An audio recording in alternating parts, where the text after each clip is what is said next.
All right. Hello. It's me. I'm Peak.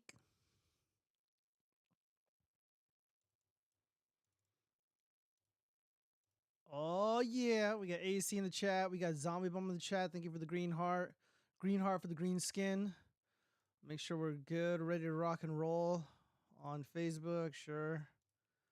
Rumble. Yeah. Shout out to the Rumble viewers. Thank you for joining as always. All right, guys.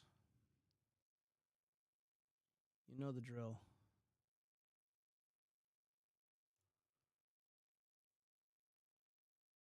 And the microphone is working. Hopefully it stays that way.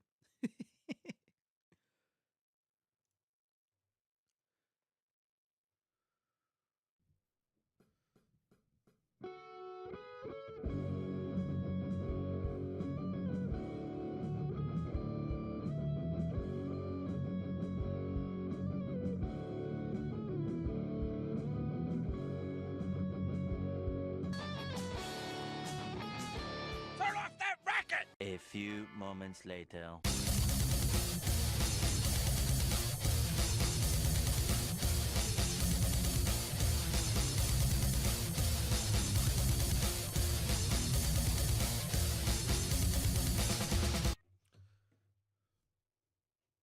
All right, you guys, how is it going, everybody?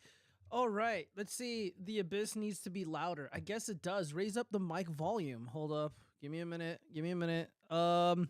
Yeah, I was just worried about it fucking like cutting out on me for no reason. I'm trying to avoid that problem like last week, but luckily I was able to fix it. So we are recording, and holy shit, I forgot to upload the 89th episode to Spotify. I'll do that tonight. Dude, this room is a fucking mess. I still got like a horde of puppets behind me. My artist just sent me the last bit of the pieces for the stuff that's going up on Etsy. Just been so busy with other things, man. And the show was later than usual because I was nerding out, doing some nerd shit. Potentially another video coming soon about that. It's just my couch gaming setup, and I might be doing like streams and stuff.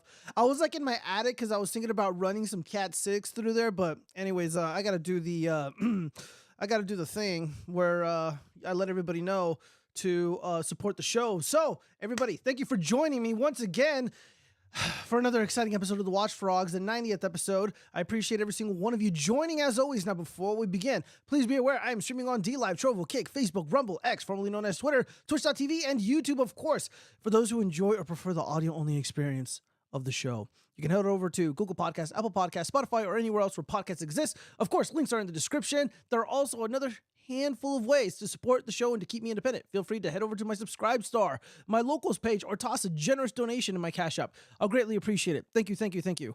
All right, let's enough of that. So, taking a nerd shit, no, I don't know what you mean by that.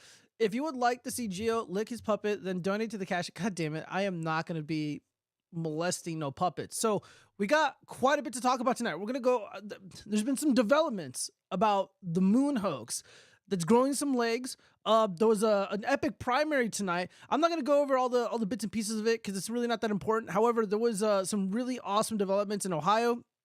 Bernie Moreno, the Trump endorsed candidate, he was like, people thought he was going to lose because the race looked very, very competitive. He just won by, I think, Yellow, because you just reported it was like 20 points.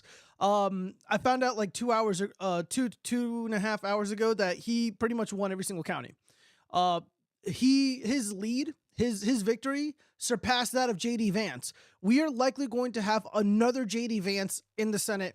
As a matter of fact, I'm calling it right now. Sherrod Brown, the Democrat moron, Sherrod Brown's going to lose in the Ohio Senate in the general election this November. It's over. You know what else is over? Ron DeSantis' career. The Florida primary, you know what? Let's see if I can pull it up. Really quick. Where the hell is my thing? Let's see. Let's do Florida primary results 2024. Yeah, dude, unbelievable. DeSantis' career is over. It is over. 99% reporting in. Trump got over 80% of the vote in Florida. Ron DeSantis, Ron DeSanctimonious, got in third place. 3.7%. Dude, his political career is over, man. There's just no other way to put it. There's no way to sugarcoat this. Ron DeSantis royally fucked up. He could have been the vice president. He would have been the next president to precede President Trump. But no, that's not going to happen. Yeah, so those are the more interesting developments tonight. Kansas is not competitive. It's going to go red. Ohio isn't competitive. It's going to go red. President Trump is going to virtually win 95% of the counties in Florida. He's going to fucking crush it. That includes Miami-Dade. If I were advising the Democrats, I wouldn't bother investing or spending any money in Ohio and Florida. Those states are gone. It's over. There's really no other way to put it. Trump is in such a good place right now. The only thing that could thwart his chance at a second term is bullshit regarding the election departments. However, there has been so many things going on. Like I don't even know. I don't even know what's gonna happen. Anybody's guess is as good as mine. Let me see what we got going on over here on Twitter before we. Oh fuck. Oh shit. I can't have that on screen. God damn it. All right. So breaking. Trump supported cabinet possibilities, according to Fox News, include Ted Cruz, Attorney General. Not bad. Not bad. What you want to do is remove Ted Cruz from the Senate because he's not a strong candidate. He gets weaker and weaker. I do predict that he will win the general election in November, but it will be by a slim margin. Ted Cruz is not a popular guy. He's not popular among a lot of Republicans because he backstabbed them a few like a long ass time ago, and of course he went in on like being full MAGA. I think he would be trustworthy. And I think this would be a good move. Ramaswamy, DHS secretary, I can see that. Vivek wants the job really, really badly. He wants to get into politics. Mike Lee, attorney general, I like that. I like that a lot. I'd like to see Ken Paxton have a job here. Kevin McCarthy, chief of staff. Why? All right. Rumored VP picks, according to Fox News, include Tulsi Gabbard. Whatever. It's better than fucking Tim Scott. Byron Donalds, I'm not really excited about any of these picks here. Again, I want to see Devin Nunes was floated as a serious contender. Christian Nome, not bad, but it's not somebody that I would pick. Byron Donalds, again, you can't really go wrong with any of these three. Tulsi Gabbard is a wild card. I don't know how I feel about that. I think she would. This would turn off a lot of like those blue MAGA types. A lot of like Democrats who are just not stoked about voting for the Democrats at all. Tulsi Gabbard is extremely hated. It's almost like a Trump RFK Jr. ticket. Like Democrats fucking hate RFK Jr. He is detested, and so is Tulsi Gabbard for whatever reason. Tim Scott is a no go. I myself will not be voting at all if Tim Scott is the vice presidential pick. I like what Robert Barnes said, which, by the way, I'm probably going to be going to his birthday party this Saturday. If Tim Scott is selected, expect something horrible to happen to President Trump. Okay, so we got to get into the first story. Hold on, let me read some of this. Some of you guys' comments. You guys are going crazy in the chat. Let's see. The moon did not grow legs. No, I didn't say such a thing. Should I interfere with this year's election like I did in 2016? I got almost 20 votes for Trump from the other side of the world. Yeah, Friedrich Marx, I would like that a lot. I implore everybody to engage in that sort of shenanigans on behalf of the president, the real one, Donald Trump. I'm at work and on my phone, but you sound very low. I don't know, man. I sound really good on my end. This is probably something on yours. I'm sorry, biggest dickus, but if I raise this any louder, I'm probably going to get into the yellow or into the red, and I'm not trying to peak my audio. Slow. I sound slow. Okay, well, I don't have any dropped frames. What the fuck? Okay, you guys are fucking with me, all right? I'm in a good mood. I'm really happy right now, and you get like a retard. Okay, all right. Let's get into the story. Let's see. Cowardly Grit. Sorry, I want to offer promotion to your channel. Oh my god. Where's my hammer? Get the hammer out here. That's what I need you guys for. All right. So this is kind of related to some pop culture stuff we're gonna get into later. So. The ADL posted this article. Regulate toxic online video games the same as social media. No. I disavow. After years of paralysis, the U.S. and European Union have been moving to regulate social platforms. Yeah, there's no need to regulate social media platforms. They make them infinitely worse when these government entities interfere in the affairs of private citizens such as myself. To the European Union, go fuck yourself. I hope you don't exist in the near future. You're worthless. To the United States government, you're illegitimate. I don't like you or respect you. Get out of my life. Let me shit post in peace. The EU is taking tentative steps to enforce the new Digital Services Act, which came into effect for all online platforms on February 17th. Some states in the US are trying to control how platforms do content moderation, and the Supreme Court is now considering the constitutionality of this regulatory foray. Meanwhile, the US Senate is edging closer to approving legislation that would compel online platforms to introduce additional child safety measures. Oh, yeah. Think of the children. Think of the children, says the globalist, the internationalist.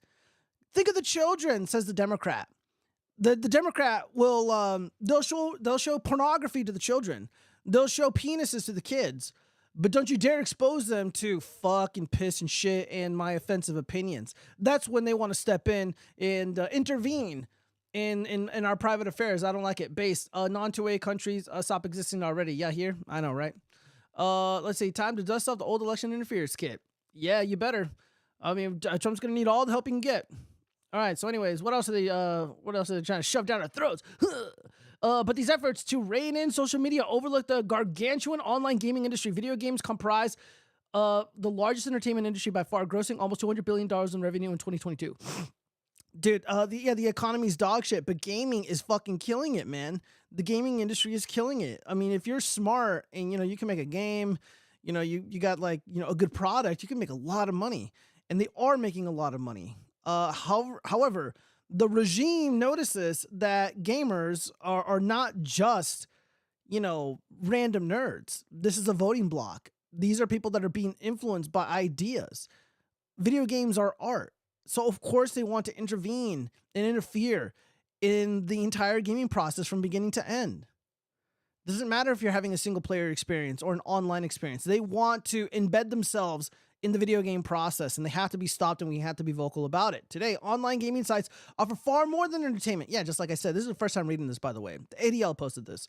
They are social platforms that channel user communication and enable networking and community building. Oh, yeah, community building. Like I said, this is what they want to fucking interfere with.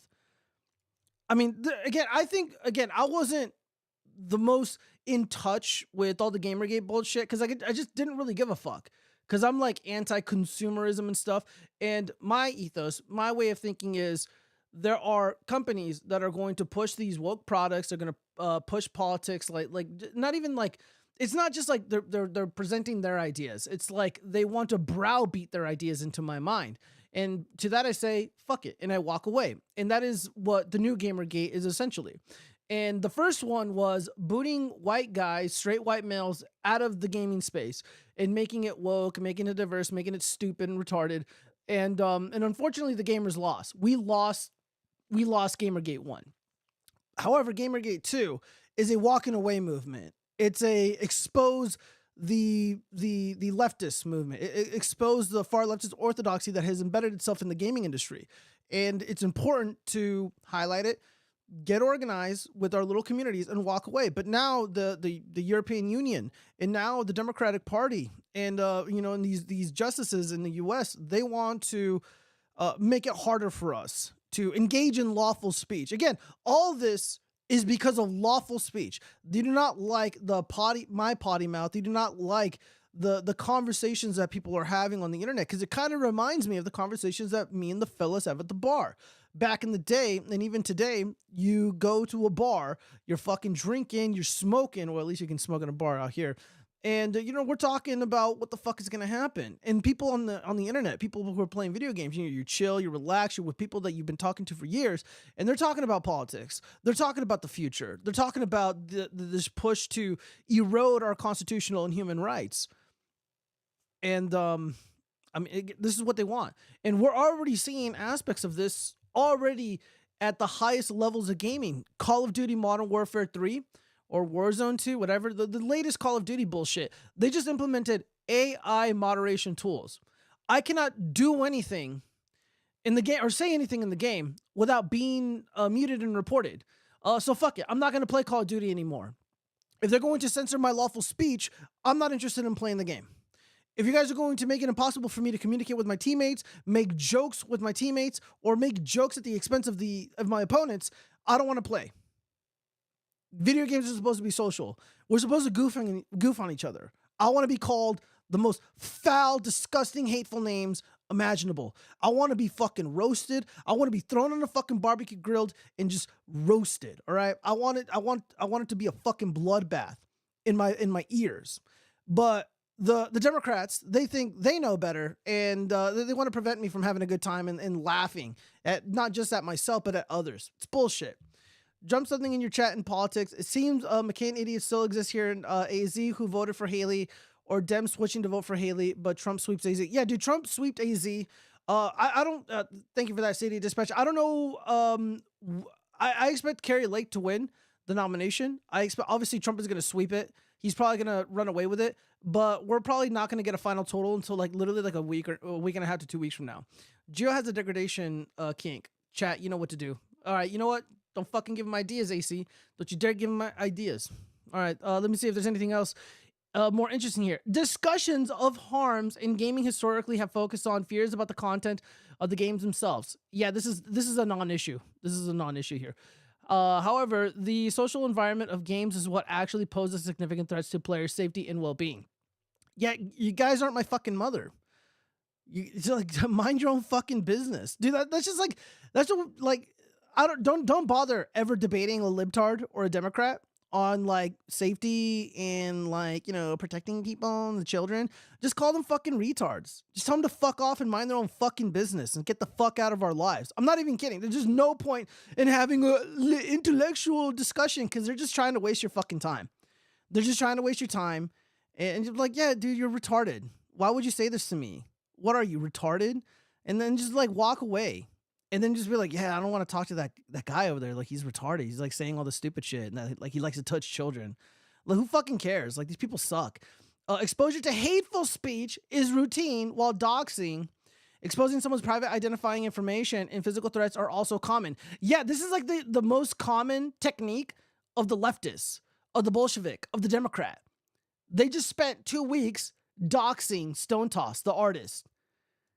And by the way, I reported every single fucking one of you retards, and I just got a bunch of emails back saying that Twitter took action against them.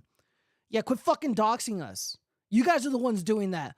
Oh, you heard a bad word, and then they go after that person. How about criminal charges against anybody who doxes? Like serious legal charges against people who dox in video games. And make that penalty even more severe if it's a kid. Don't fucking police my speech because some fucking Democrat pussy can't fucking handle a joke. Of acute concern is mounting evidence that extremists and other bad actors take advantage of the pre-existing toxic gamer culture to disseminate their hateful ideologies and unleash hate-based harassment. And there you fucking go.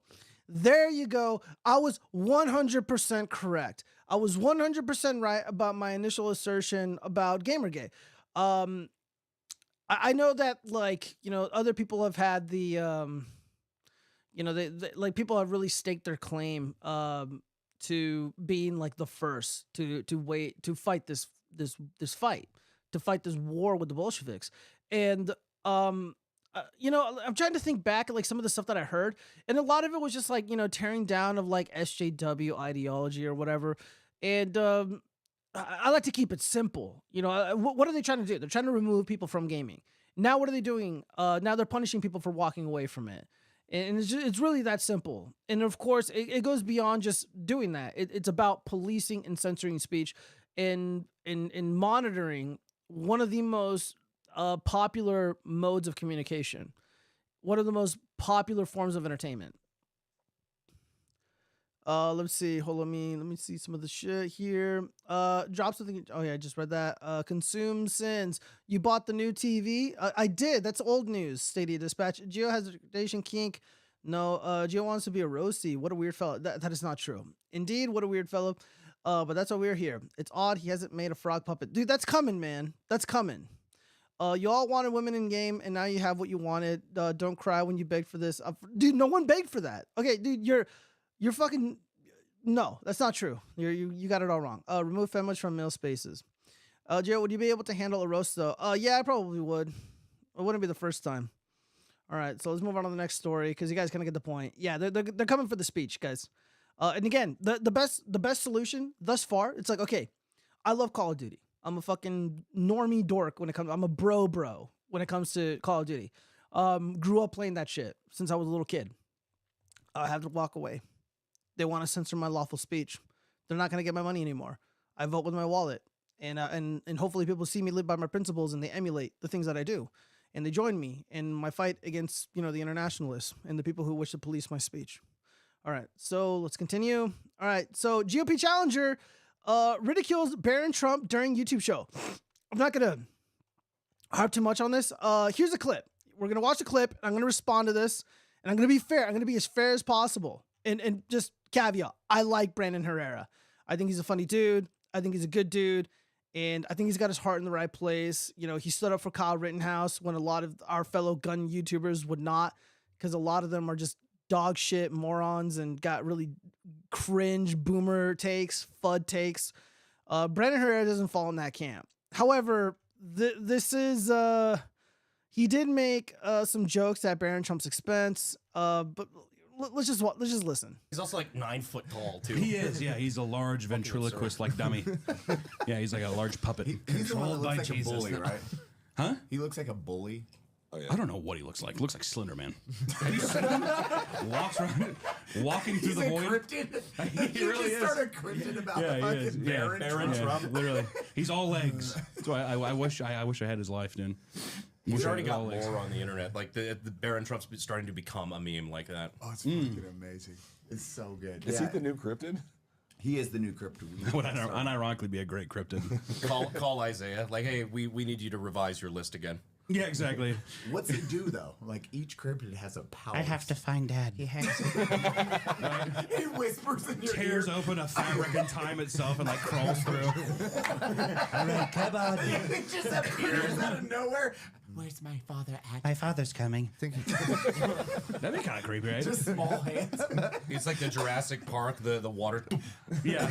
Daddy is coming. Daddy's angry. You see two black cats walk by like the fucking ripple in the Matrix. Barron Trump's on the way. We have to get out of here. Oh, my boy. Oh, okay. Well, you guys get the point. So yeah, Brendan Herrera's opponent is really fucking blasting us on social media. Let me see if there was another relevant post. Let me see. Yeah, and of course he does respond. So Reese Gorman, I believe, was the author of that. Let me double check. Yeah, Reese Gorman was the author of this article, and they wrote, Brandon Herrera, who's attempting to primary Tony Gonzalez, and by the way, he's halfway successful so far. Ridiculed Barron Trump on his podcast in February. I don't know if it was his podcast. It could be wrong. Daddy is coming. Daddy is angry. He said in an imitating voice. His co-host said Barron looked like a long ventriloquist-like dummy. And then, of course, Brandon Herrera writes, it's called having a sense of humor. Makes you more fun at parties, Reese. So this is a relatively decent response because what you don't want to do is look like you're afraid. Because, again, Trump can make or break Brandon Herrera if he really, really wanted to. And I was listening to this clip, and I didn't see any malice or hatred towards the boy. And he also said something like, hold on, let me see. Let me see if I can find it on the screen. So sources also pointed out that Herrera additionally said on a separate podcast, the Wake Up America show with Austin Peterson on August 23rd, 2023, that he questions whether Trump can win a general election. So this is one of these retarded, boomer-esque, talking points from people who just don't understand politics. So we get this a lot from DeSantis bros, that are concerned trolling about Trump being general election worthy. Dude, he's already proven to be general election worthy twice. I just don't know if he can carry the actual election, Herrera said. So this is over a year ago. If I had to predict, I think Trump will win the primary by a landslide and lose the general, Herrera said. 8 more years of winter, or 4 more years of winter, rather. Herrera added that he really enjoyed Trump's presidency, but the former president messed up a lot of stuff. I mean, again, Trump is not perfect. He could definitely improve, especially with the way that he handled COVIDs. Unfortunately, nobody in the country, leader-wise, handled it correctly. So, I just don't care. Move on. Citing his policy on guns and things. And again, he only had one real policy that really kind of chapped people's ass, and that was the the bump stock bullshit. But again, I don't really care. That's where I break. I get why Trump did it. Don't agree with it, but I get it, and I stand by him. However, oh shit. So how should Brendan Herrera move forward? All right, so just because you criticize President Trump doesn't mean you're out of the club. J.D. Vance was one of President Trump's greatest critics, and then he turned a new leaf, and now he's one of the most effective, one of the most MAGA senators in the U.S. Senate. Brendan Herrera, though, went after the kid, made jokes at the expense of the kid. Granted, the first thing that was wrong here, this wasn't funny. Again, like, I'm down with whatever's hilarious. There are ways to make fun of Trump that are legitimately hilarious. This is not one of them. You got like these fucking fat dorks drinking Bud Light or whatever, and this just is not funny. I know they're just goofing around and just being silly, so it's not serious. However, I think he did handle it okay. I think he would just have to explain himself a little better. He needs to clarify whether or not he thinks Trump can win again or not. Because Brendan Herrera and people like John O'Shea over in Texas, they're going to need that endorsement. Tony Gonzalez is not a fucking, like, this guy. Tony Gonzalez is a heavyweight in politics. Like, I don't know how else to put it. You're going to need Trump's endorsement to beat him. And you're going to need to campaign like a motherfucker to beat him. And MAGA is seeing this, and they're annoyed because the jokes weren't funny. And two, you went after a kid. Again, you don't go after kids in politics. It's fucking slimy. I mean, me personally, again, because I worked in politics, I've campaigned, I was an aide and shit, so I just know fucking better than to do that. The only time there would be like an exception, maybe against Meghan McCain, because she's political. I mean, Hillary Clinton's daughter, kind of, sort of, but not really. And then, of course, Nikki Haley has two kids. They're two younger. Well, they're not kids, but they're like in their late teens, early 20s. You know, they're on social media fucking blasting people for making fun of her for cheating on the husband, for cheating on the kid's dad. And even then, I stay away from that kind of shit. I don't talk about the kids. Like, even like when Greta Thunberg was like a thing, and her heyday was when she was like a 15-year-old. I didn't talk about her. I didn't make comments at her expense. Leave the kids alone. So Brendan Herrera did fuck up that way. However, it wasn't that bad. And I think him, look, I see like maybe like a little bit of a JD Vance here. He could be very, very effective. But I just don't want people to underestimate Tony Gonzalez and overestimate the trolling that is happening on Twitter, that is happening on Facebook. Again, Twitter isn't real life. Facebook is not real life. Well, it is hilarious to see Tony Gonzalez be ratioed. And again, Tony Gonzalez is literally anti-Trump. This guy was campaigning with Nikki Haley. So Brendan Herrera would be an improvement. But, dude, you fucked up, man. And again, it wasn't even funny. So it wasn't worth it. Let's see. Friedrich Marx writes, Oy vey, Gorman. Disavow. Considering the Tony has been censured by the GOP, I doubt Trump would back him. But these smooth-brained legacy media cucks took a lot of stuff out of context as usual. They did take quite a bit out of context. Considering that Tony... okay, you double posted. It was pretty funny, man. That's the Unsubscribed podcast. Those types of jokes are made all the time. Dude, you thought that was funny? Guys, I want to see gorilla emojis in the chat if you thought that clip was funny. I expect to see... I expect to not see a chimp out in the chat right now. Because I didn't... Look, I like Brendan Herrera. And again, I don't believe there was malice here, but I don't think it was funny. And I just don't think the joke was worth it. And I don't remember when he decided to run as for Congress. And what I think and what he's doing is important. I think he fucked up. But it's salvageable. The situation is salvageable. But Tony Gonzalez, he knows what's up, man. Because I almost believed it. I was asking people in the chat, like, hey, somebody send me a source. Somebody send me a link. Nobody wanted to do it. Okay, Stadium Dispatch, your gorillas don't count. All right, we got to move on because there's a little bit more. Let's see, what else do we got here? Okay, so father of Lincoln Riley addresses slain daughter's legacy amid heated immigration debate. Oh, boy, this might be a little hard to listen to because we got a grieving father here. It's only 2 minutes long. I cry every day. I cry every day. It is a pain unlike any Jason Riley has ever felt. I wish I could have been there to protect her. Mourning the loss of his 22-year-old daughter, Laken, who was murdered last month while jogging on campus at the University of Georgia. Do you remember the last conversation you had with her? We just talked about how she was doing in school. I wake up every day thinking, you know, that I can call her, and I can't. Lakin was a marathon runner, studying nursing with dreams of one day working with children, her dad says.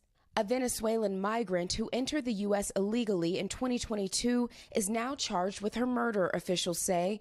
The suspect has not yet pled in the case. Records show a prior arrest in New York and a citation for shoplifting in Georgia, but he was never deported. Ghetto. Do you think a difference in immigration policy would have made a difference for Lakin? We have no idea if that. The answer is yes. Had that fat illegal alien not been in the country, had he not existed in the country, Lakin Riley would be alive. Because that person should not be here. But he was here. He has a prior criminal record. He's victimized other people. He endangered a child in another state. He did reside in Georgia. And because these fat illegal aliens think they're entitled to food and free housing and I guess white women, he felt the need to chase her down. And when she put up a fight, he murdered her. Had he not existed here, had he not resided here illegally, had he been prevented from coming here, Lakin Riley would be alive. Now, that might be a lot to process for the father because he's grieving and politics is probably not really on his mind. You know, what's happening in the country probably doesn't fucking matter to him because his baby died. And I can sympathize with that. But the answer is yes. Things would have been dramatically different. And you just look up Biden bloodbath on Twitter and on Facebook. You see a whole row of pictures of American citizens who have been ruthlessly murdered and killed by these fat people. That would have changed anything, but I do know that he might not have been here had we had secure borders. Lakin Riley's name has become a battle cry in the partisan fight over border politics, reaching a fever pitch at the State of the Union earlier this month. Lincoln Riley, an innocent young woman who was killed. Fucking moron. You can't even say it correctly. You can't bother to say their name correctly. You fucking piece of shit.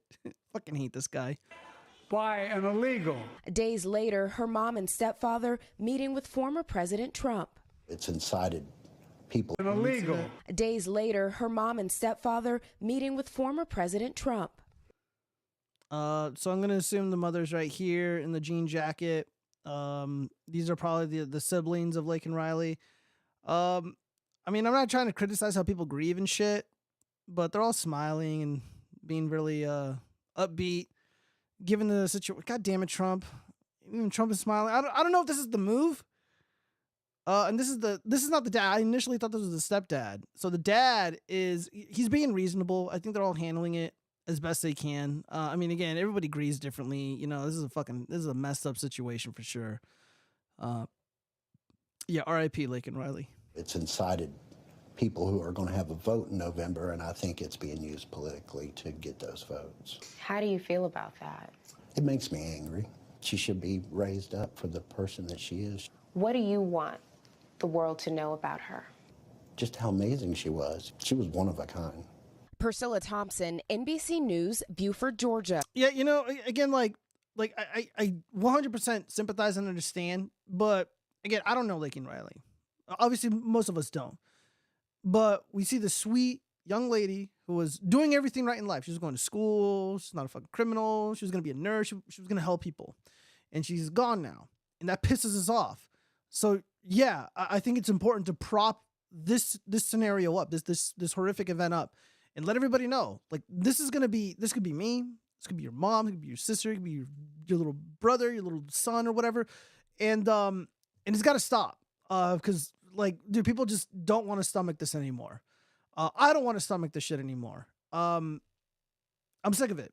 And yeah, Lakin Riley, her name needs to be a battle cry. In getting people to turn out and prevent all these senseless murders. And even worse, like, we're gonna see a lot of these because illegal aliens love drunk driving, and I mean, dude, like, there was this mom and daughter. I think they were struck by an illegal alien. I got to double check that. But I think that's what happened. And man, enough is enough. Again, I understand where the dad is coming from, because he's like, hey, I'm crying about losing my daughter, the love of my life, and everyone's talking about Biden and Trump and shit. Like, I get how that's fucking annoying, but like, I want to prevent this from happening in the future. I don't want any more Laken Rileys. Again, this is very upsetting. Context is everything. It's very sad she died like so many others, but this kind of thing could have been stopped a long while ago. Is exactly right if people paid more attention to the cause. Yeah, I know, that's true. She was going to be the one good nurse. I mean, there's a lot of good nurses. I think about the nurses who took care of my mom when she had cancer. Man, I mean, pre-COVIDs, man, I had nothing but love and respect for nurses. Again, I worked with nurses, I worked with clinicians, and I worked with some really great doctors. And, the mission was to take care of kids and shit. And I looked up to them. They were my heroes. I had a much different job than they did, but yeah, I mean, things are just so different now. I can second that. Illegal A's do drunk drive, both illegals from the borders and from space, aka Area 51 recovery team. I know, right? All right, so yeah, R.I.P. Laken Riley. Sad situation. Again, she will be in our thoughts probably for the remainder of the election cycle. And we can't ever forget people like this. And again, she's not the only one. There are a lot of other people that have perished in the last year, in the last few months, because of the insane bloodbath at the border, because of this crazy invasion. All right, so let's see. Donald Trump has been unable to get a bond for his $464 million judgment in New York civil fraud case, trial lawyers say. I'm not going to say too much on this, but I'm really annoyed at all these doofuses like Eric Swalwell saying like, oh, Trump is broke, Trump is broke. Dude, I don't give a fuck about Trump's money. I'm not really interested in his money, how much money he has, his assets. I don't fucking care. I think that's loser shit, and focusing and caring about other people's money is just kind of a fool's errand. Let's see. Did I miss anything? No. Okay. But yeah, politically speaking, though, it would be very unwise for the fat AG, the fat Magic American woman, to seize his assets in New York City. It would be very, very foolish. It is going to piss people off. People are already mad, and it's going to terrify the fuck out of the population. It's going to terrify the citizenry. When you have these corrupt, Soros-backed politicians seizing the assets of an American citizen who didn't get a fair trial, who was not allowed to defend themselves, wasn't really allowed to speak at all. They impose these gag orders on them, and now they're taking their property. They're taking their tangible, concrete assets. It's going to piss people off. And nothing that they've thrown at this guy has worked.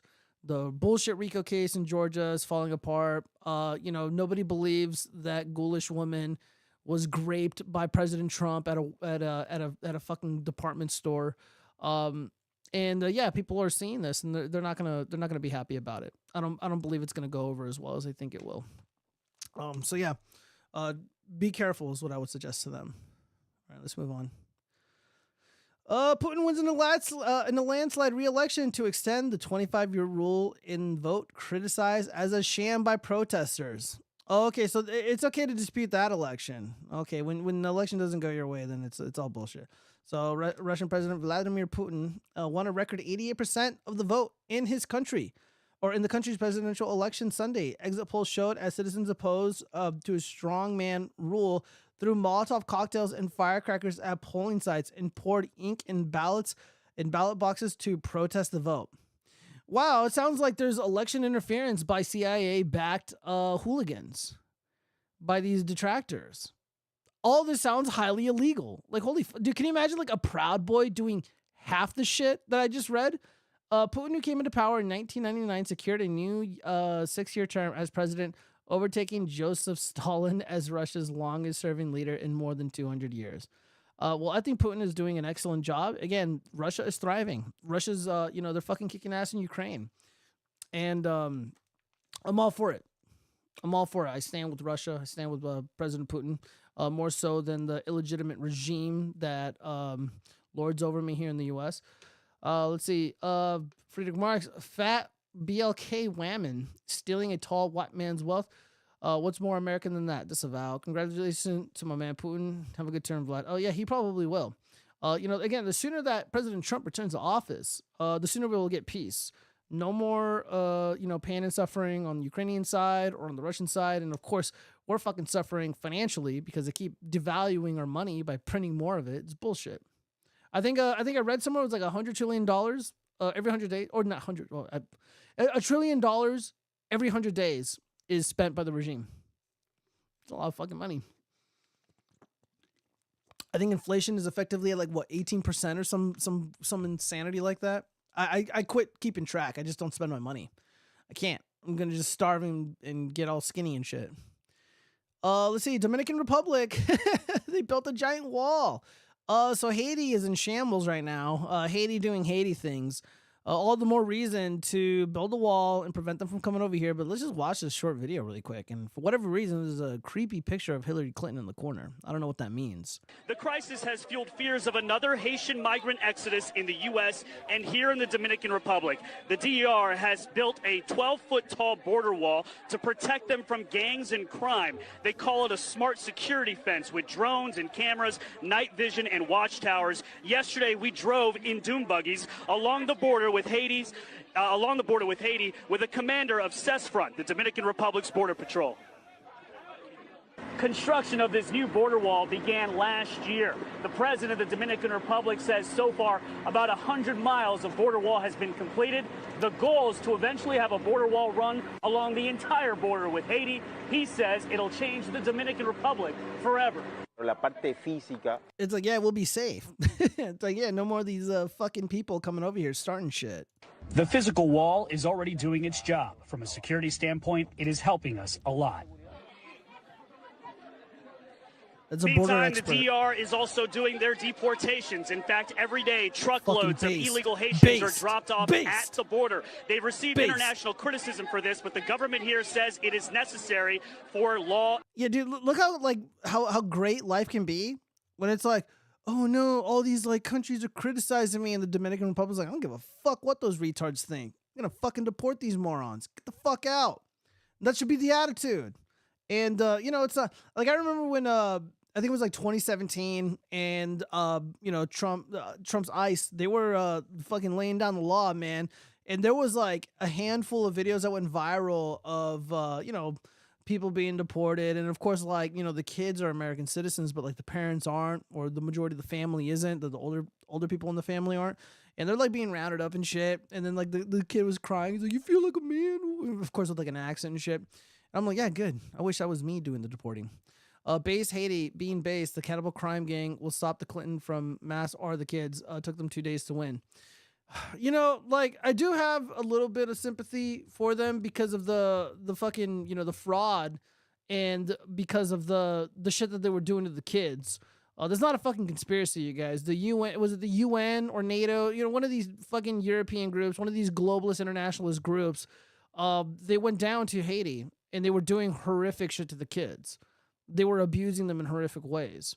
And there's just a lot of anger, a lot of animosity built up in Haiti. And of course, they're Haitian, so, they're having a difficult time already. And, it doesn't surprise me what is happening. Now, what we don't want is for them to fucking come here. And the Lugan press is already calling them migrants, so, fuck us, right? Again, if they show up in Texas, they're going to be booted. I'm sure everybody has already read that the Supreme Court has ruled in favor of Texas. Texas is now able to enforce SB 4, and they can start detaining, arresting, whatever, and deporting these illegal aliens. The illegitimate government, whatever fake government in Mexico that exists, they've already declared that they're not going to accept them. They won't accept repatriated. And let me see if I can find it. Let me see. Type in Mexico.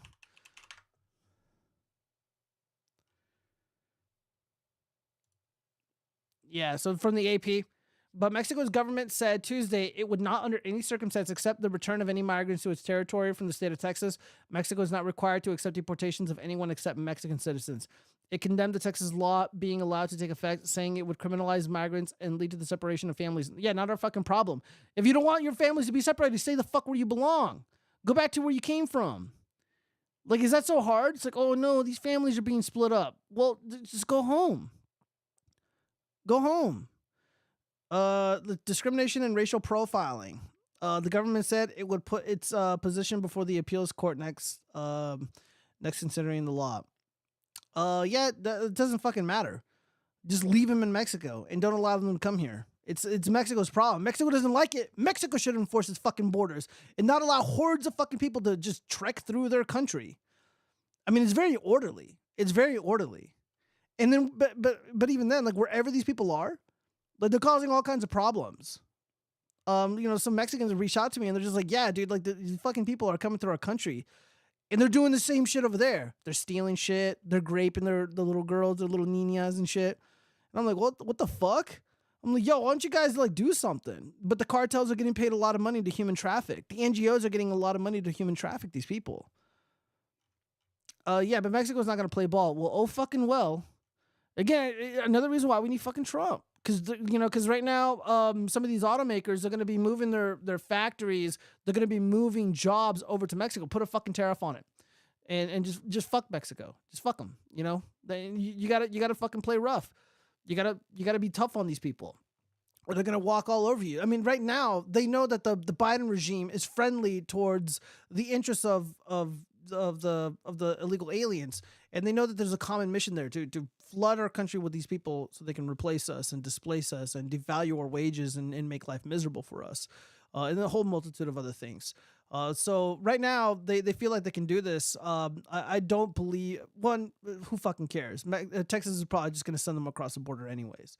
And and again, you probably don't even have to send them to Mexico. You put them on a plane and send them wherever they want. Let's see. Countries and states shouldn't have to wait for dire events to defend their own, but apparently DEI is more important that you're safe than your life. Yeah, I know.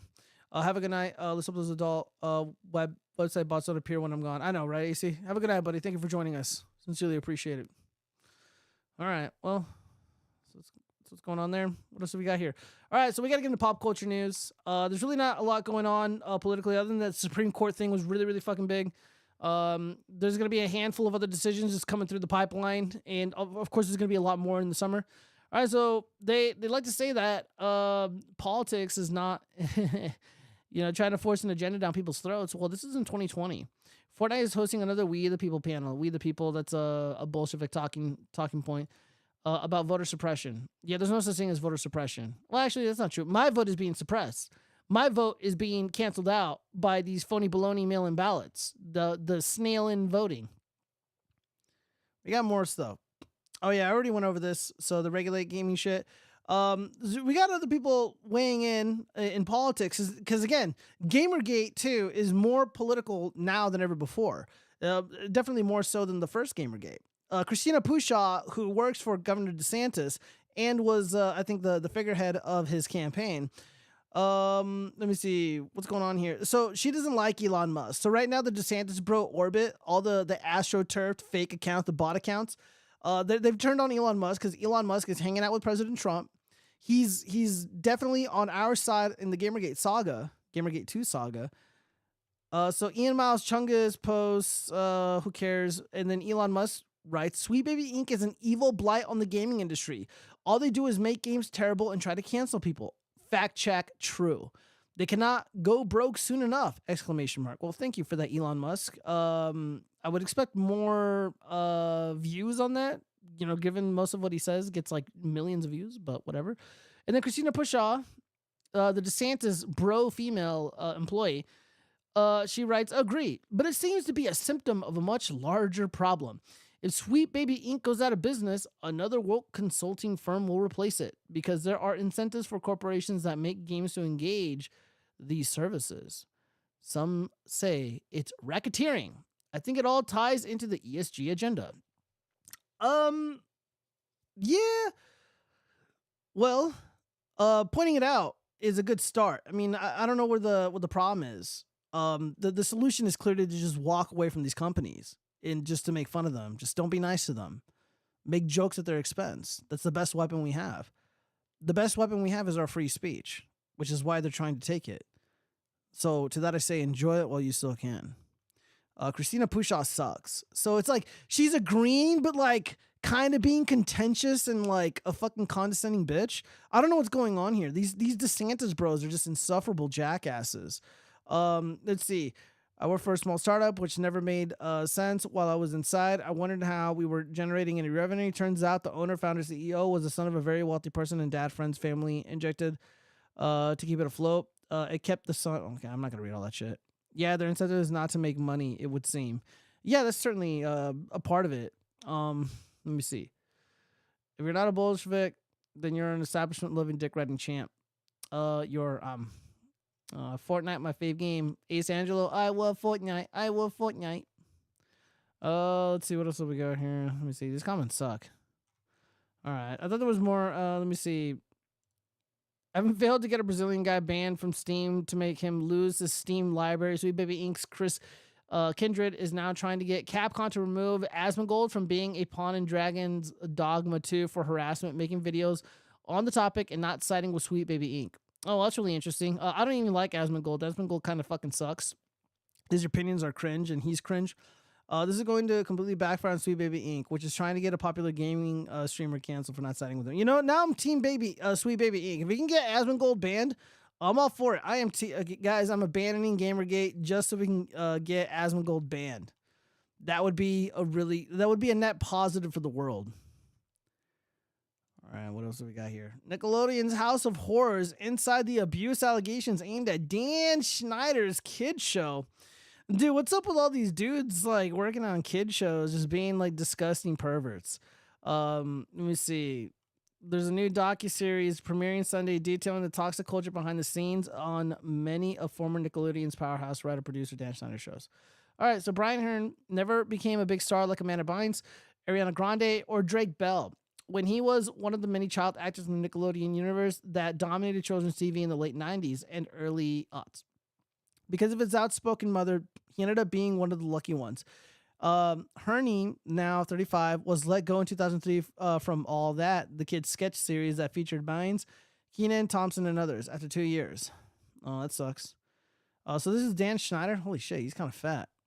He claims it was least partly because his mom, Tracy Brown, was too mouthy about what she saw as strange and inappropriate behavior on the set, which was run by then king of children's television, Dan Schneider. Schneider, eh? It was a house of horrors, Brown said on the new and harrowing 4-part docuseries, Quiet on Set, The Dark Side of Kids TV, premiering Sunday and Monday on Investigation Discovery. Quiet on Set rips a facade off writer-producer Schneider, now 58, and his enormously profitable but toxic juvenile show, Business Factory, that churned out iconic hits such as The Amanda Show, Zoe 101, Drake and Josh, Sam and Cat, and iCarly. iCarly and Drake and Josh were really, really popular among a lot of my friends. I never watched that shit because, you know, I was for the streets. And I was doing hood shit. Starring young actors like Jamie Lynn Spears, Jeanette McCurdy, Miranda Cosgrove, and Victoria Justice. The series reveals a nightmarish world in which at least 3 convicted sex offenders, production assistant Jason Handy, animator Azelle Chanel, and dialogue coach actor Brian Peck were on staff with full access to children. All were convicted after they had been hired for the shows. Jesus. One female writer recalls on screen being told to lean over a desk and pretend she was being sodomized. Among many egregious examples of toxic workplace overseen by Schneider. Quiet on Set illustrates the unsettling sexual undercurrents of the show, with Peck playing Pickle Boy, a goofy, all-that character who interacted with the cast and guest stars like Ray Romano while carrying a tray of what Brown in the series calls pickles that looked like penises. Well, that could be just innocent. Former Drake and Josh star Drake Bell says, Quiet on Set, that what happened to him as a teen led him to become self-destructive. All right, well, this guy got canceled a while ago. Drake was involved in some shit. Let's see, Freedom Marks writes, after Asmund, can we go after XQC? Come be post-woke and make both sides suffer. Yeah, sure. XQC is kind of lame. I don't know anything about him. Also pointed out, are frequent shots of young girls' feet. Oh, okay. That sounds like something someone I know would like. Viewers long speculated that Schneider had a foot fetish because of those scenes, and many scenes involving actresses having liquids and slime squirted on their face and bodies, porn style. Grande, who co-starred on Nickelodeon's Victorious and its spin-off with McCurdy, Sam and Cat, is seen in one scene grasping a phallic-like potato to her face and making quasi-sexual expressions while trying to get juice from it. Oh boy. All that actor, Leon Fernandez, blah, blah, blah. Let's see, where's the Drake Bell shit? This is Amanda Bynes. Bynes has battled substance abuse, been put in a psychiatric hold, and also placed in a conservatorship as a result of her mental health issues in recent years. These people, these little kids, were unsupervised on set of this like production, and this is Amanda Bynes now. She just looks like every regular basic bitch. She doesn't look like a celebrity because she looked adorable when she was young. And now, dude, she looks like fucking Hannah Gutierrez Reed. Ooh. But pre-arrest, pre-conviction. The joke in that sketch is effectively where's the Josh Bell, the Drake Bell shit. Let me see, blah blah blah. Well, I guess we're gonna have to watch the show to see what happened to Drake Bell that explains his shitty behavior after the fact. Because he did some creepy shit. But again, a lot of these people are victims. A lot of these young child stars end up becoming victims. And so Jason Handy from left, Brian Peck in the middle, and Azel Chanel worked on Nickelodeon shows and were all later convicted on charges involving children and abuse.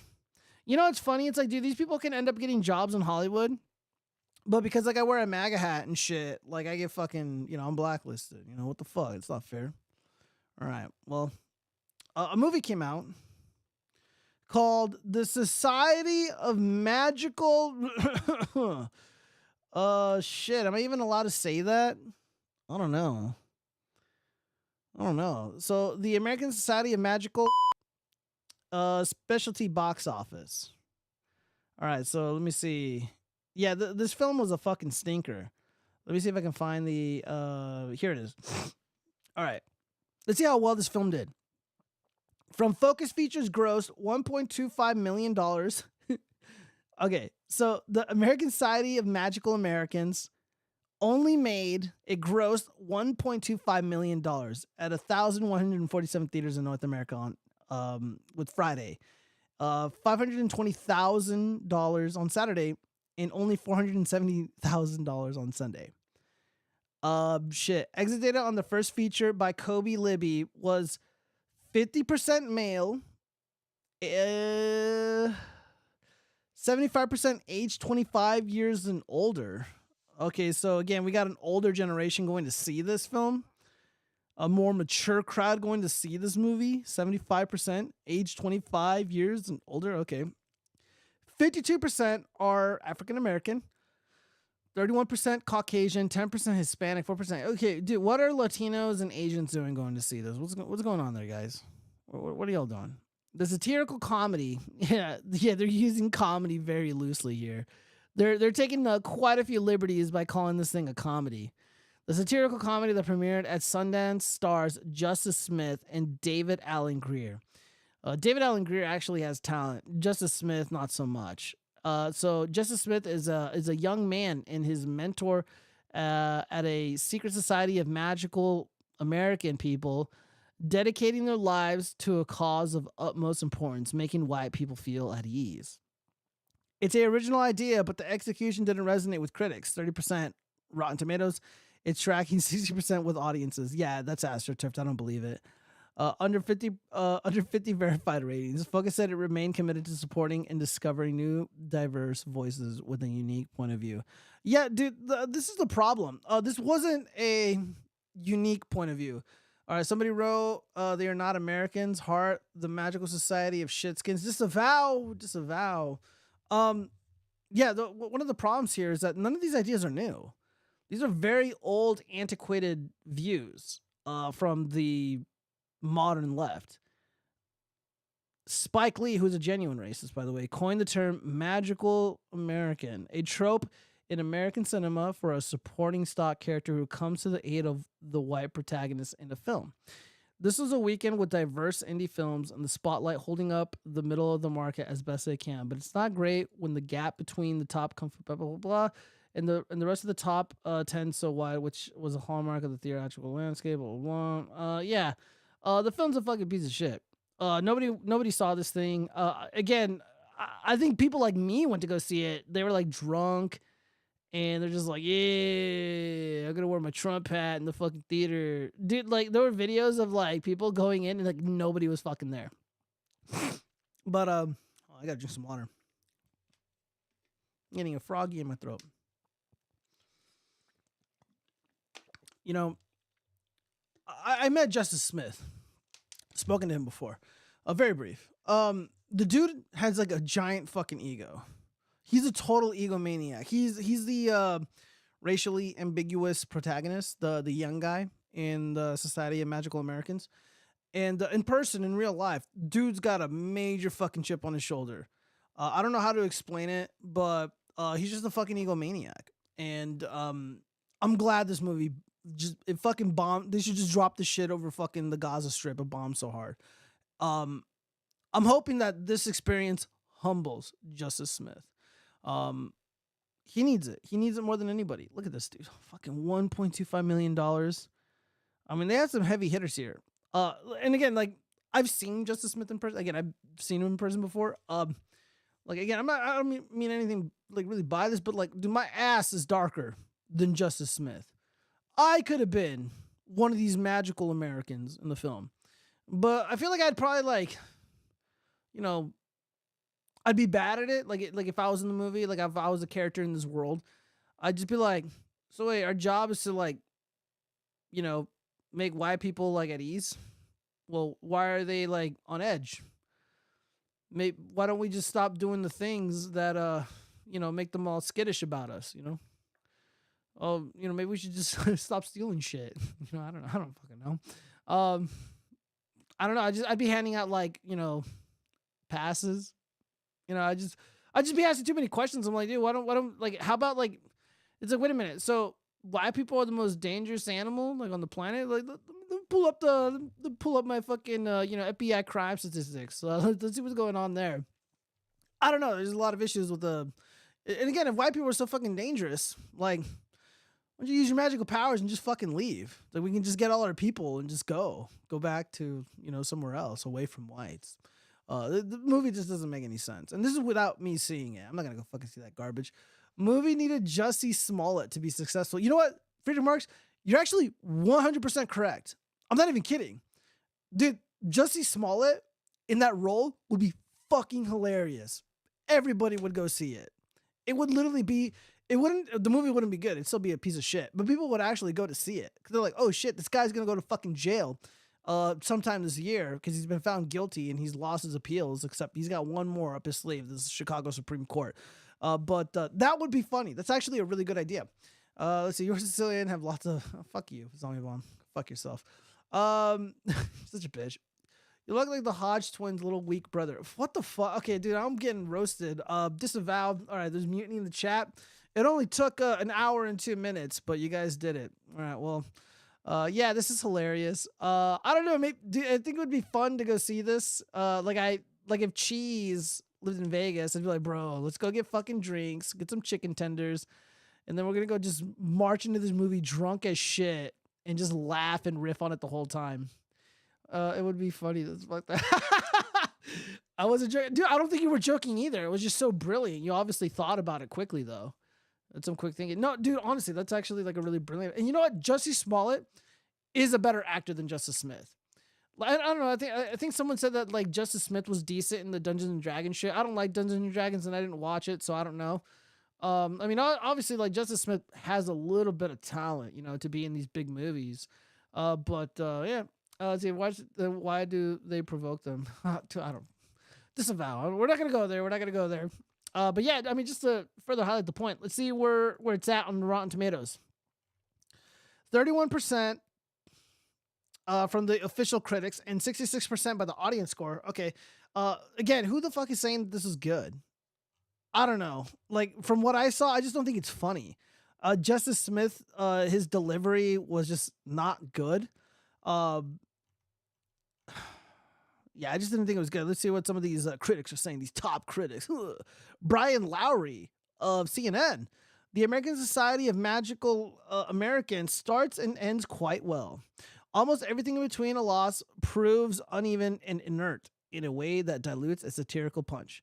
Like a comedy sketch that overstates its welcome, Society undermines both its caustic and intent in its romantic comedy subplot. Society too often panders to the very impulses it's trying to lampoon. Yeah, if they look like, I mean, I didn't watch it, but my guess is, look, like, when you're trying to be funny and when you're trying to make jokes at like a comedy show or you're trying to do like a funny movie or whatever, like if you want to be successful, in my opinion, everyone's got to be in on the joke. Everyone's got to laugh with each other and at each other. And, you know, like, and it's got to be in good fun and in good spirit. Society of Magical Americans is obviously not in good spirits. It is a blatantly racist movie. If you were to make this like reverse races, like I hate to do this because the cook server just do it all the time, but like if you were to like reverse races shit, this would be one of the fucking like the most hateful movies. You know, it'd be international news. It'd be fucking riots in the streets. You know, movie theaters would burn down. But because it's, you know, saying that the whites are the most dangerous things on the planet. I mean, unless that's a joke, because it's like it's obviously not true. The comedy bit is that it's engaging in absurdity, right? It's engaging in absurdism. However, the far leftist ethos promotes and suggests that whites are inherently dangerous. That's the ethos of the modern left. That white man bad, everything they do is bad, and they need to be, you know, replaced or whatever. So this isn't a joke, and that's why it's not funny. Let's see. It's one thing to make a bad movie, but it's another to make two bad movies in one. Everything that this film tries to do fails miserably.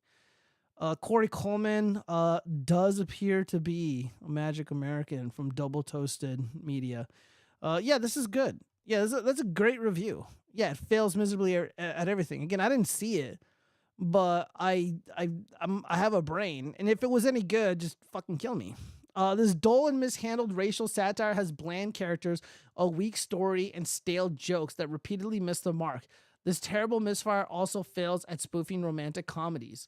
From Carla Hay, another stunning and brave, adorable Magic American woman. So we got this Sadhant Adlacha, I don't even know, from Mashable. What a stupid fucking name, man. Go to court and change that shit. I can't read that. I almost had a stroke. Has a fiery premise, but tepid execution leaves its satire feeling lukewarm. You know what? Let's go over to Twitter. Let's see what Justice Smith is up to. Let's see how he's reacting to the fucking stinker that is this movie, Justice Smith.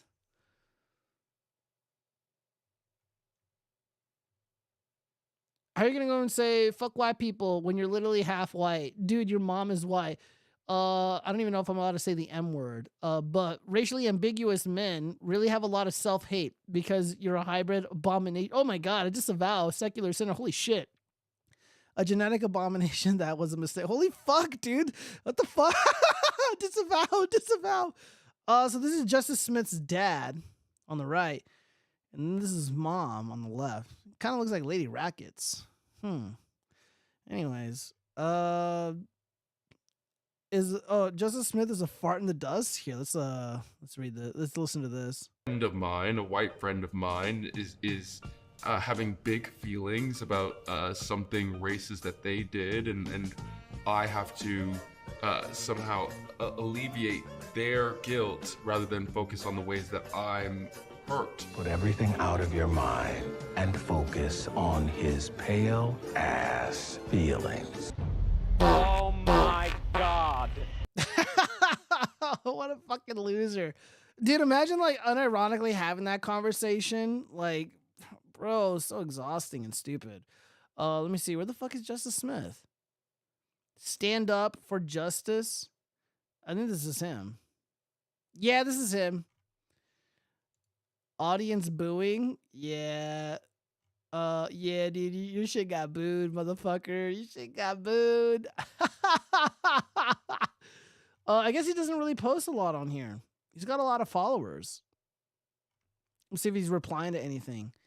Nope. He's been avoiding social media. I cannot blame him one bit.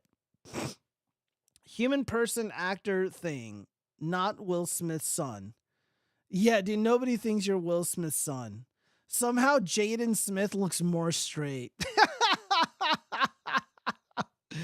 Oh, shit, dude. You're like the sun, a total flamer. Oh. Let's see. Friedrich Marx Asians are more dangerous, but oh fuck, dude, disavow. Always disavow truth. Disavow. I think the movie and jokes would land with a juicy smart lead. His hoax makes a satire land. Yeah, I think the hoax would add an element to the humor there. But yeah, Justice Smith, total pussy. By the way, this banner here is relatively new.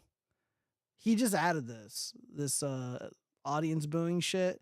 That wasn't there because I checked this a while ago because he just did not long ago, like he did a podcast with Adam Krutinger because he also does puppetry. It's kind of how I became aware of him. Obviously, like I don't really know too much about the shit that he's been in, but I know about a little bit of his puppetry, and he was like all about like the BLM shit and stuff. Like the guy's a total weirdo, and he's a fucking egomaniac. All right, so we gotta get into some crime stuff. So Illinois student 11 killed trying to protect pregnant mom from her knife-wielding ex-boyfriend who was released from prison a day earlier. Shit, man. So this little boy here died protecting his mom. Are they both gone? Hold on, let me read that. Let me see. Let me check. Damn. All right, well, let's read a little bit of this. An 11-year-old. Well, let's see the dad. Not the stepdad, but the boyfriend. Again, ladies, you gotta choose your partners carefully, you know, because when you go for the bad boys, you know, this is what happens. Corsetti Brand, 37, was arrested for killing the 11-year-old and for attempting to kill his mother. So the little boy sacrificed his life for the mom and the baby. So an 11-year-old Chicago boy died Wednesday as he tried to protect his pregnant mother from her knife-wielding ex-boyfriend who was released from prison a day earlier. Well, he did protect her and he did succeed. She made it. Corsetti Brand, 37, is accused of stabbing the boy in the chest and the 33-year-old woman before he was arrested for the heinous killing of Jaden Perkins, according to the Chicago Police Department. Yeah, so like, where's BLM? You know, where are all these activists to police these disgusting men like this who prey on pregnant women and little boys? Just complete and total. This is fucking horrific. He forced his way into the ex-girlfriend's home in Edgewater, Illinois, and brutally attacked the family, Chicago Police Superintendent Larry Snelling said during a Friday press conference. R.I.P. Jaden.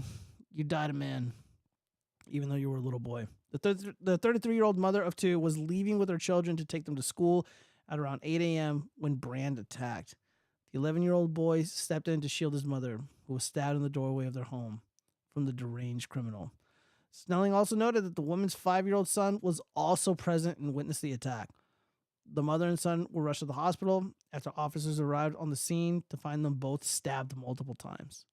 Perkins was declared dead upon arrival at the hospital. The mother was listed in critical condition, but prosecutors shared that her and her baby are expected to survive. Oh, well, thank God. An innocent child's life was taken, blah, blah, blah. So you guys get the point. Yeah, I mean, this kind of reminds me of the, oh, God, that fucker in Wisconsin Jacob Blake. He raped a woman. And the baby was in the bed. And this guy got what he deserved by the police. And the police was cleared of the shooting. Joe Biden, this is the election year, by the way. Joe Biden and Kamala Harris, they fly down and, you know, suck his dick or whatever because, you know, they're pathetic cucks. And what preceded was that horrific rioting in Kenosha, Wisconsin. Again, where was that energy? Where's that energy for Jaden Perkins? Disgusting. And yeah, and of course Illinois is one of those like soft on crime states. So morons like this, these magic American creeps like this, these stunning and brave men, they just keep getting released and preying on innocent people. I mean, this time it was, you know, someone that he knew. Usually the savagery happens against people they don't know. You'd think that they would not do this to their own kind, but they do. I think the movie, let me see. Look at us, Gio. A couple of white fellows flexing a black man. Disavow. God damn it, Marks. Can't be saying those things in the chat. All right. Got some more crime stuff going on, though. Oh, yeah, this is actually kind of funny. Wild photos show spring break mayhem in Miami Beach as cops arrest more than 250 partiers. So they implemented I don't even think I can play this video because it looks like there's fighting going on. Yeah, so they've implemented like curfews. There's like an army of cops and like probably the National Guard and shit. Let's see. This guy's like, I didn't enough of me. Another one like, she, you know I didn't do nothing. Look at this smug look on this dude's face. All right, so we got a bunch of fat asses. Not bad. Well, actually, never mind. It's pretty bad. A bunch of fucking drunk basic bitches. We got like these twerk sessions. Dude, this guy's lugging around speakers on his backpack. What the fuck, dude? I don't know. I would hate to live in Miami, man. This seems annoying as shit. This seems really annoying. Fucking disgusting women with these trashy tattoos. People being hauled away. Man, I'm missing out. This seems like a lot of fun. But again, I don't want to get shot in the face. Dude, I gotta work on fucking my spring. Burglary tourists terrorizing LA as marauding South American gangs fly in to steal from mansions. This is so fucking hilarious to me. Like, you have all these, like, you know, libtards, like, oh, dude, we gotta let them in and, you know, let them have access to, like, all the white women and stuff and free housing. And they're just like, okay, so they're getting the free flight. They're being flown into the country by these NGOs. And then they're going to LA and they're just like robbing the people that are like want them there. I think this is hilarious. Look, if they were just like terrorizing like Democrats and shit and they were just very focused on just like, you know, targeting them, I probably wouldn't give a shit.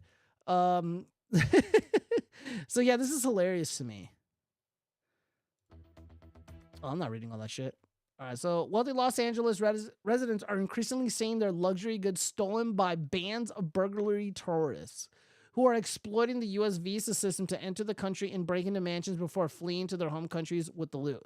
Police have warned.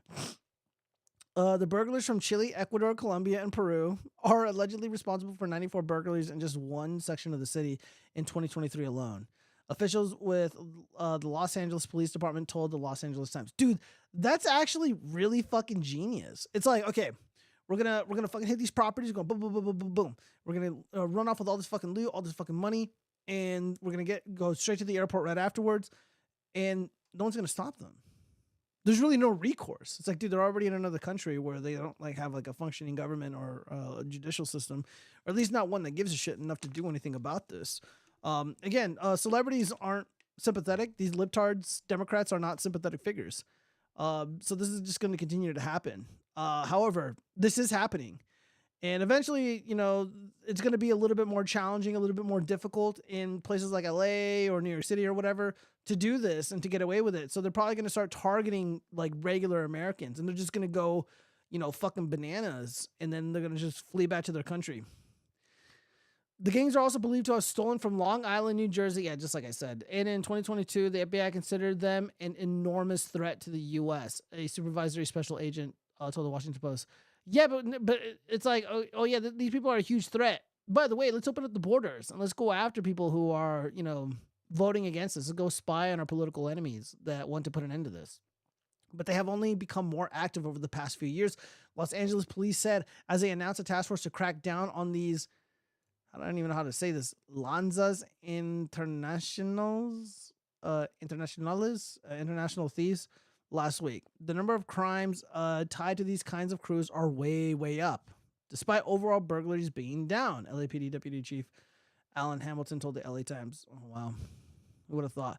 It is believed the thieves are entering the country under a 2014 visa waiver program that was intended to increase tourism from trusted countries. Yeah, Peru is such a trusted country. Orange County District Attorney Todd Spitzer said, the program, an electronic system for travel authorization, ESTA, allows South Americans to enter the United States for an unlimited number of 90-day periods. Okay, so first off, why the fuck are these people... Why? Yeah, end this. This needs to end, like, now. This is the source of our problem.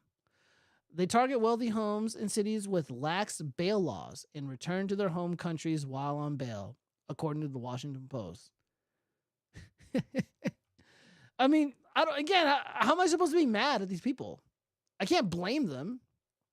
They're exploiting the system that was put in place by these jackasses. First you steal their things, then you eat them. Then you own their house. Stage 2 is soon. Oh yeah, now the whole squatter thing. I'm sure everybody's kind of aware of that. Let me see. I think I got one link to the squatter shit. This is kind of tied to it. Like, check this out. So this is from Breaking 911. It's going to be war here. Hundreds of angry residents take to the streets of Brooklyn to protest proposed homeless shelter. Who do you think is going to stay at that shelter? They've already booted the veterans who are homeless. They already booted the poor that have been displaced and forgotten. And they've been replaced by Alejandro and Ahmed and, you know, whatever, Abdul. They chanted. This is a massive fucking protest. And mobilized. Hundreds of people taking over the intersection of 25th Avenue and 86th Street in Bensonhurst, Brooklyn, Saturday afternoon to stop a homeless shelter from opening. We can do the right thing for them. Affordable housing, great. Use the money. But don't tell us taxpayers without money what to do with it in our community. Residents, business owners, and politicians all coming together demanding the city put the shelter elsewhere. It's just going to cause more problems than we already have. It's going to increase crime. It's going to have, people are going to be fighting against them. It's going to be a war here. The city says the homeless shelter is set to open later this year at 2501 86th Street. It's going to be a war here. Typical libtard behavior. These are what like people like Six Hexenhammer like to call NIMBYs. So NIMBY is short for not in my backyard. It's short for not in my backyard. We want to help the poor. We want to help the illegal aliens. We want to help, you know, all those these refugees, but not in my backyard. These Bensonhurst people don't want them there. It's kind of funny, isn't it? It's like, because people like me are like, look, I'm against immigration. I'm against the refugee bullshit. I'm against, you know, all that stuff because it's just driving crime up. It's making people's lives miserable. It's making it impossible for working class people to make a living. But when I say that, I'm a fucking dirtbag, I'm a fucking, you know, all these horrible things. But these Democrats, these liberals in far blue, dark blue havens like New York, they're saying it's going to be a war. If you open up the shelter and open it up to the so-called refugee, illegal alien types, the invaders, and if you open it up to drug addicts and, you know, whatever nefarious criminals that are roaming around that want to reside in this homeless shelter. They have the money to do it. But these people are protesting and saying no. Again, this is what you want, though. This is the world that you asked for. But I'm shamed for acknowledging that this is how it is. And I feel like they should be, you know, they should be forced to live by the standards that they promote. They should be forced to live by the morals that they advertise to the world. I'm a dirtbag. Fine, I'll own that. Because I want to live in a safe, coherent country. But so are you. Okay? You guys are fucking dirtbags because you guys are on the brink of having the shelter built right in your backyards. And now look at you guys. You're out there saying it's going to be war, saying it's going to be this, it's going to be that, it's going to be more problems. But I'm a bad guy for acknowledging it. It seems like they've known this all along. And that's my problem with these Democrats because they know what they're fucking promoting and they know what they're doing is evil. And there's no point in debating these people anymore. There's no point in having a so-called civil discussion and, oh my God, it's the exchange of ideas. There's no such thing. It's pointless now. They know that they're fucking evil. They know what they're doing is wrong. They know what they're promoting and what will come about is misery, suffering, and death. I hope it happens, though, because fuck them. You advertise your morals and your principles, live and die by them. Gio, he said he's threatening America with them. Not they are a threat to Americans. Fair enough. If you hit the owner, it's not squatting. Disavow. So yeah, hilarious. And to make matters worse, new California law states a police department shall not share on social media booking photos of an individual arrested on suspicion of committing a non-violent crime. Additionally, all suspect mugshots posted are required to be deleted after 14 days. Now police departments are sharing mugshots with Lego heads.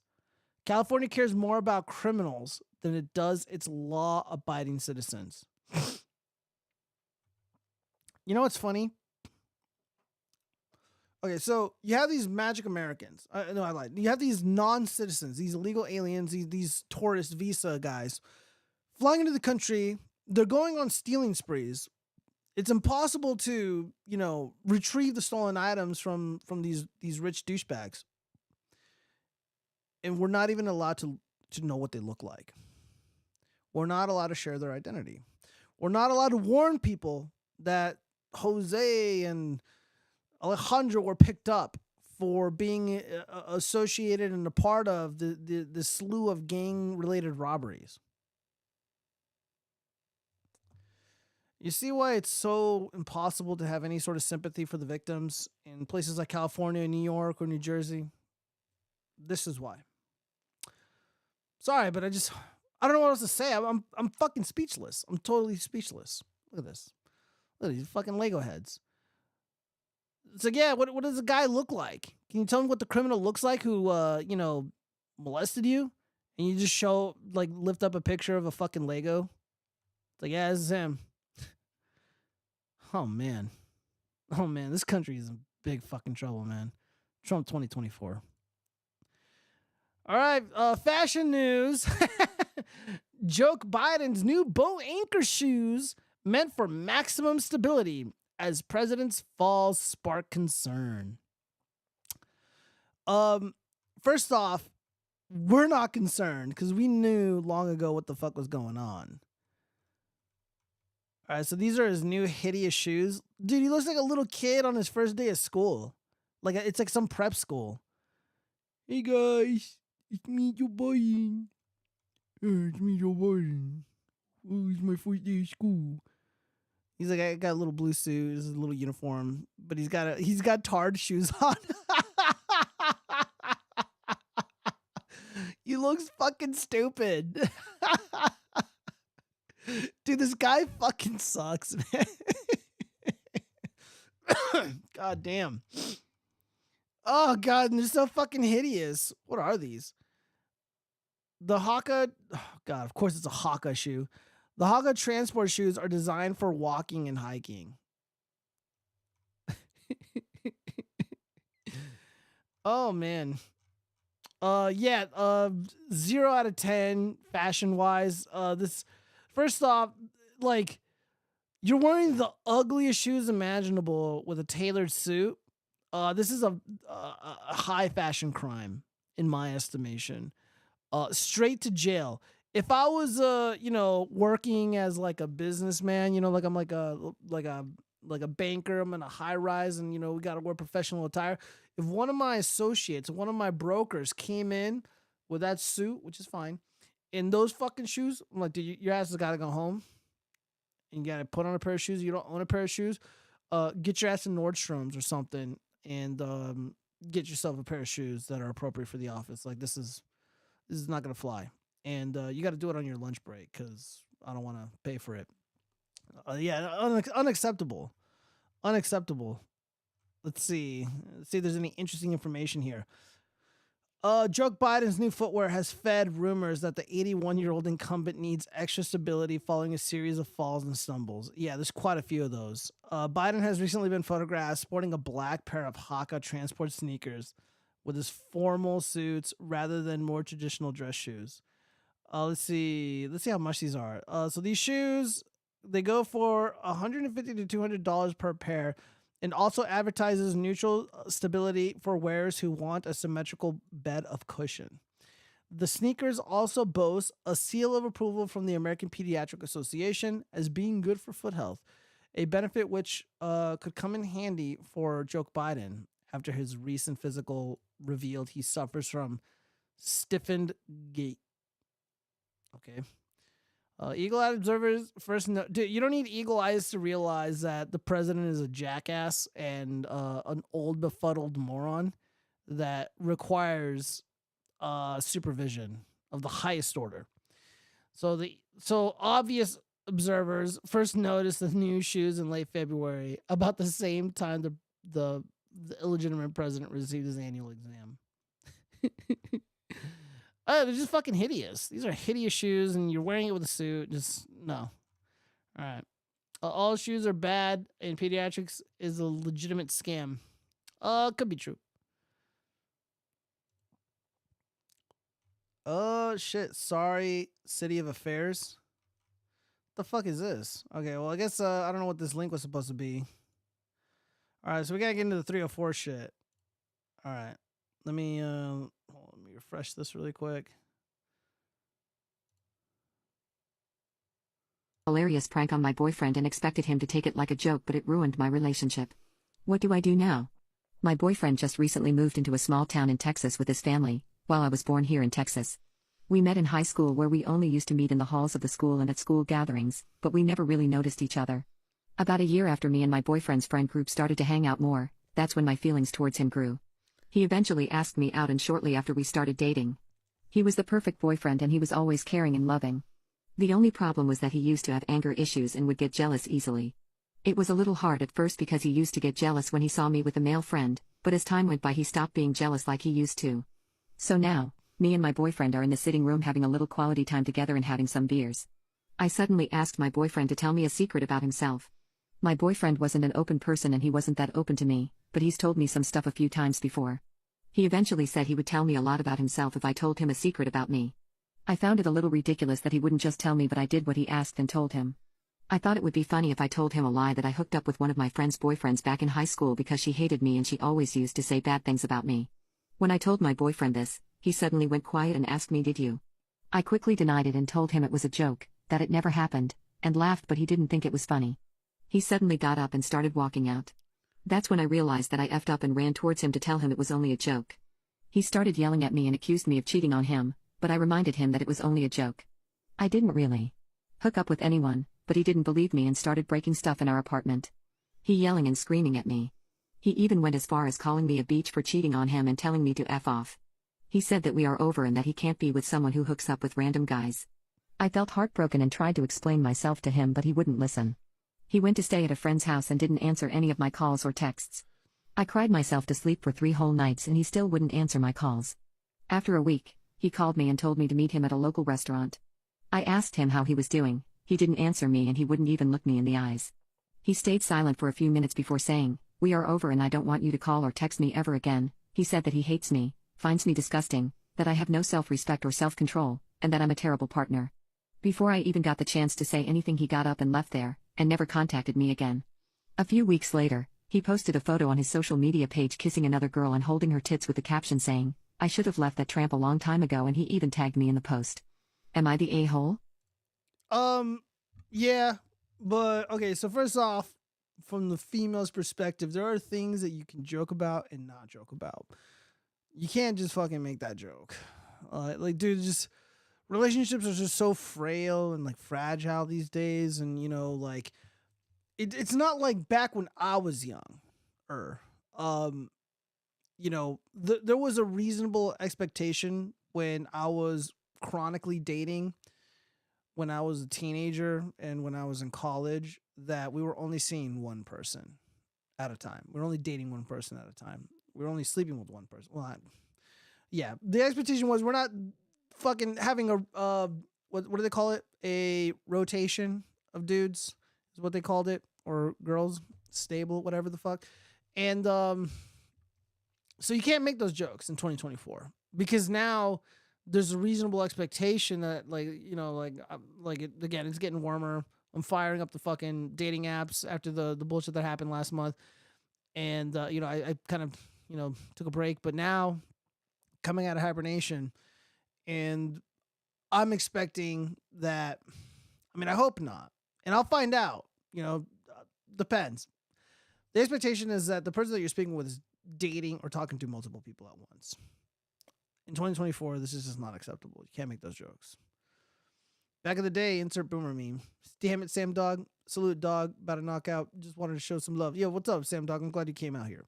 Zombie Bomb, your shoes sparkle. I'm going to need photos. I'm going to need proof of that.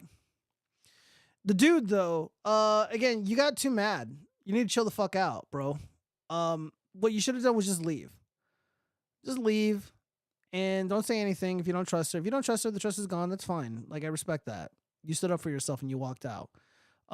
But the posting pictures on Instagram, grabbing some chick's tits, like, dude, good for you. You're grabbing titties. You're probably having fun. Maybe it was worth it.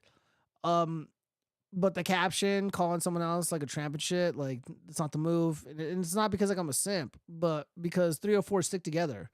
And when they see you attacking another 304, you know, it's just not gonna, like, look good upon you, bro. Like, if you're trying to, you know, increase that notch count, You can't just be like throwing bombs and shit and just being angry and resentful. Like, I get that you're hurt. I get that you feel betrayed. I get that you feel like that she cheated. But you can't just be fucking angry and petulant and shit. Like, it just doesn't look good. Yeah. All right, what else do we got here? Oh, shit.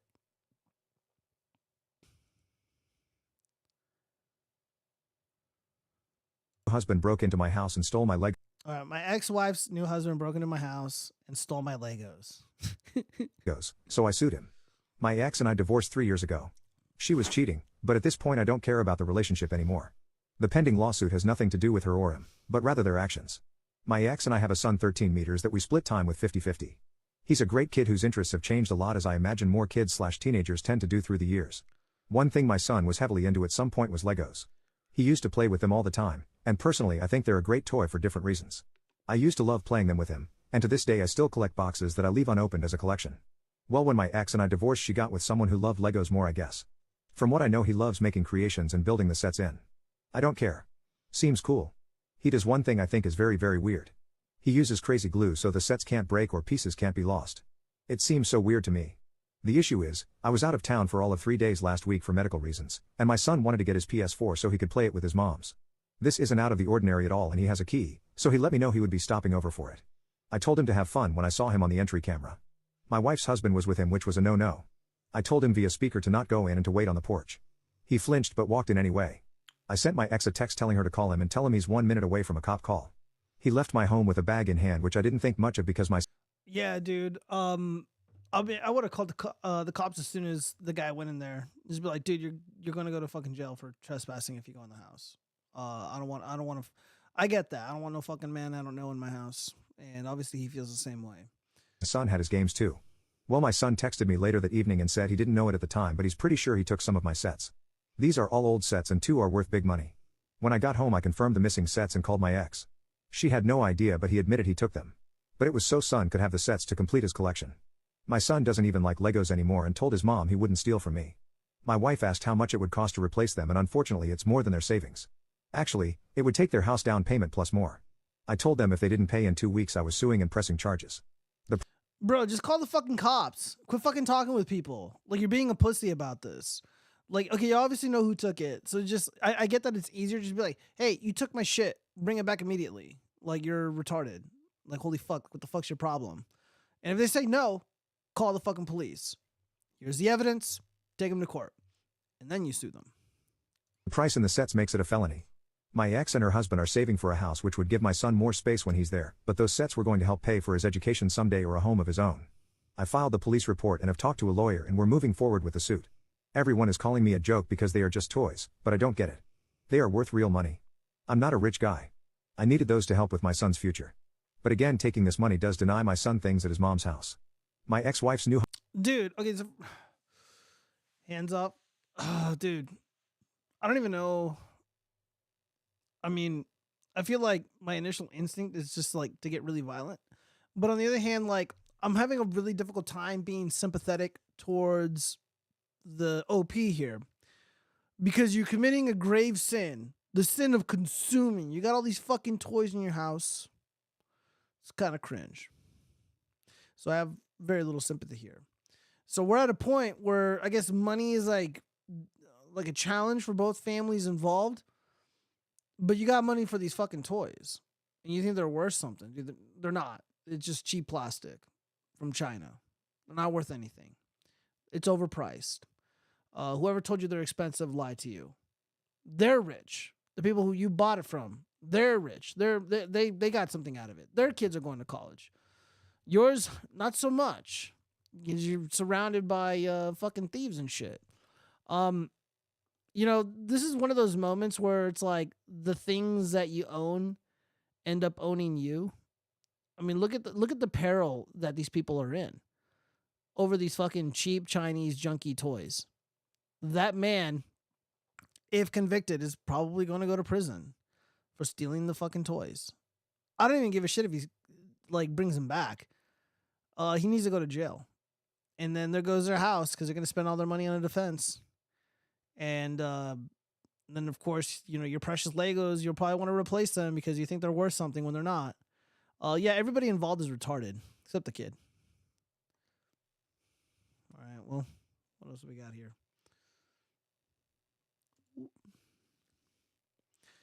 Oh shit! All right, well here we go. Because I need to go home. Yeah, let me restart this. All right, so user on Twitter writes, "Date gone wrong. We should do more to thieves and put them in jail." Zombie Bomb, I agree. Again, like I know like the OP is not the bad guy per se. Like thieves are just unbelievable pieces of shit and deserve the worst to them. I agree with that. But man, it's just so hard to be sympathetic. Man, can't people 3D print Legos by now? Hey, what's up, MTMG? And yeah, they should be able to. I don't know. I haven't looked into it. I don't know anything about 3D printing. It's not my competency. All right, let's watch this video. Oh, what the hell?